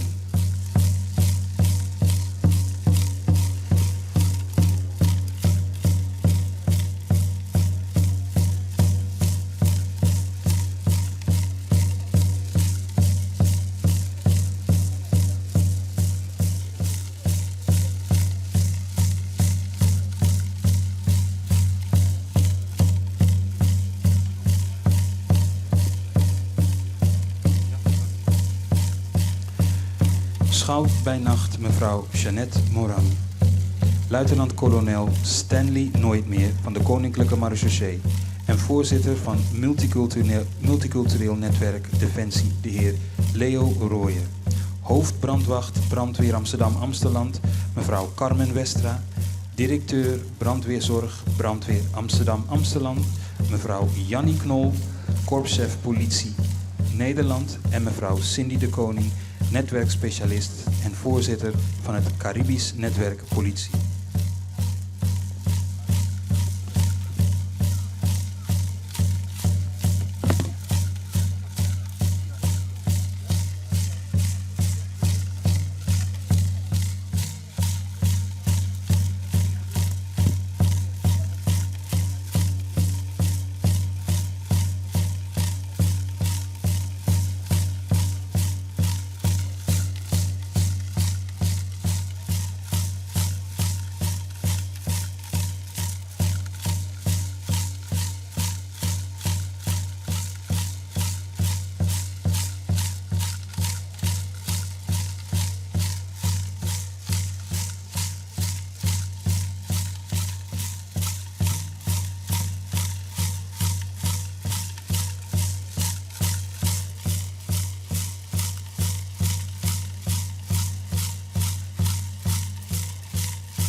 Suriname!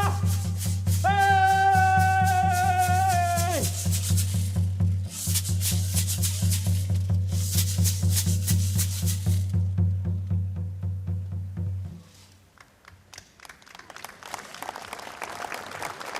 Dank u wel.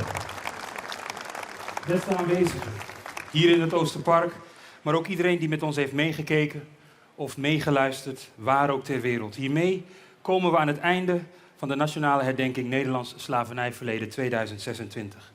Mijn dank gaat nogmaals uit naar alle sprekers, artiesten, betrokkenen voor hun bijdrage aan deze plechtigheid. Ook een extra dank aan de projectgroep die deze herdenking heeft georganiseerd.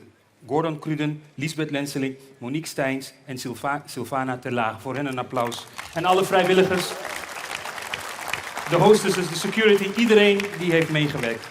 Namens het Herdenkingscomité Slavernijverleden, het Nationaal Instituut Nederlands Slavernijverleden en Erfenis en namens mijzelf dank ik de genodigden en bezoekers hier in het Oosterpark. En nogmaals iedereen die heeft meegekeken, ook de collega's van de NOS die de uitzending hebben verzorgd, om mogelijk te maken dat dit belangrijke moment weer wordt gedeeld met de wereld. Laten we de boodschap van vandaag meenemen naar de toekomst. Blijven herdenken, blijven herinneren, blijven herstellen en versterk bovenal de onderlinge verbondenheid. Sta schouder aan schouder. Namens de organisatie wens ik u allen een goede voortzetting van de dag en vraag ik u allemaal nog even geduld om eerst de minister-president, de ministers, de staatssecretarissen, de gevolmachtigde ministers, de ambassadeur van Suriname en de gezaghebber van Bonaire de gelegenheid te geven het terrein te verlaten. Na hun vertrek geven wij het herdenkingsterrein vrij en u kunt zich dan naar het Nationaal Monument Slavernijverleden begeven. Nogmaals, dank voor jullie komst en hopelijk in goede gezondheid tot volgend jaar. Dat was een laatste dankwoord van presentator Andrew Markinga. En ook de andere bezoekers kunnen straks bloemen leggen en hun voorouders eren hier achter mij bij het Slavernijmonument. Natuurlijk heeft ook meegekeken onze gast, antropoloog Alana Helberg-Procter. We hadden het voor de herdenking over de woorden van premier Jette, over zijn toespraak, wat u daarvan verwachtte. Wat vond u ervan? Ik denk dat ik heel breed kan zeggen dat hij inderdaad die stap heeft gezet naar routes naar herstel. Maar de invulling was er nog niet. Dus ik ben blij dat de focus nu verschuift van bewustwording naar herstel en reparatie. Maar ik kijk nog steeds uit naar een invulling daarvan. Want hij had het over het hijsen van de vlag door overheidsinstanties op 1 juli bijvoorbeeld.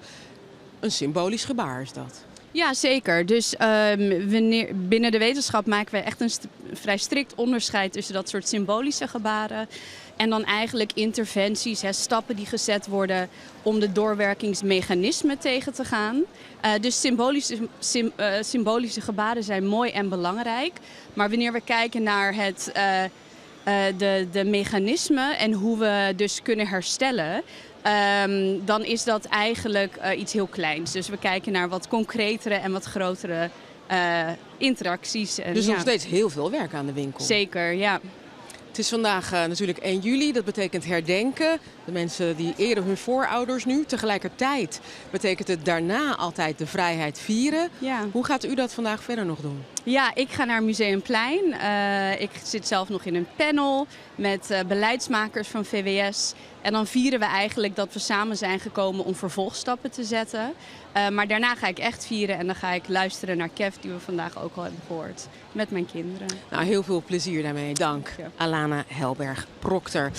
En wat vonden de mensen hier in het Oosterpark van de herdenking? Collega Evita Magnak vroeg het ze. Nou, ik vond het slogan schouder aan schouder heel mooi. Juist het samen doorgaan, die pijn voelen, erkennen. Dat dat niet verloren gaat en dat we daarmee doorgaan. En dat punt, komma, dubbele punt, zeg maar. Gebeurt dat nu genoeg? Het is een begin gemaakt. Ja, eigenlijk dat we gewoon steeds meer bewust zijn geworden van het verleden. En dat steeds meer mensen natuurlijk ook op afkomen. Dus ik hoop dat het woord ook steeds meer verspreid wordt. Want echt iedereen moet het gewoon weten. Wat ik echt fantastisch vind om te zien is dat het publiek is zo gemêleerd. Dus het is niet alleen maar mensen die er echt ook iets mee hebben, maar ook nieuwsgierige, belangstellende. Ja, en ik zeg net, het wordt groter en groter. We kunnen er niet meer omheen. Dus heel blij gevoel en de zon schijnt.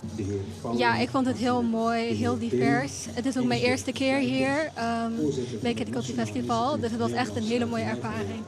En wat maakte het zo mooi voor u? Muziek, de speeches, zang. Het was echt geweldig. Ja, ik vind het een volwaardige herdenking. Daar begon ik mee. Want nogmaals, ga er maar aan staan. Na zoveel jaren van onderdrukking, na zoveel eeuwen van onderdrukking, om toch nog strijdend met hele mooi gekozen woorden de toekomst in te kijken en te zeggen van dit zijn wij, Nederlanders, en zo willen wij de toekomst zeg maar, en het hiernamaals zeg maar, voortzetten. Ja, dat zijn de bezoekers van het Oosterpark hier achter mij bij het Slavernijmonument. En u ziet het wordt steeds drukker. Al die mensen willen graag hun eigen voorouders eren, een bloemetje leggen, zelf ook even stil zijn en nadenken over wat er in de afgelopen eeuwen is gebeurd. En ik zei het al, 1 juli betekent herdenken en de vrijheid vieren. En dat gebeurt op heel veel plekken in het land. Onder meer, we hoorden het net al, op het Museumplein in Amsterdam. Daar keken ze eerst naar deze herdenking.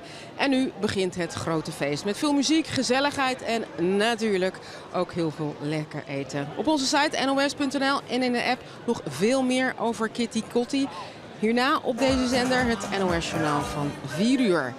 Het feest gaat beginnen. Ik wens u vanuit Amsterdam nog een hele fijne dag. Watralonam ya ifadam ya titapa borogrom.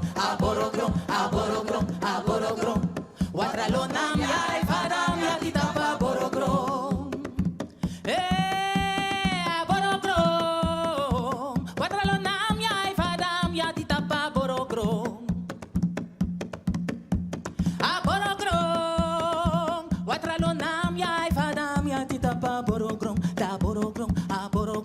Borogrom. Watralonam ya ifadam ya titapa borogrom.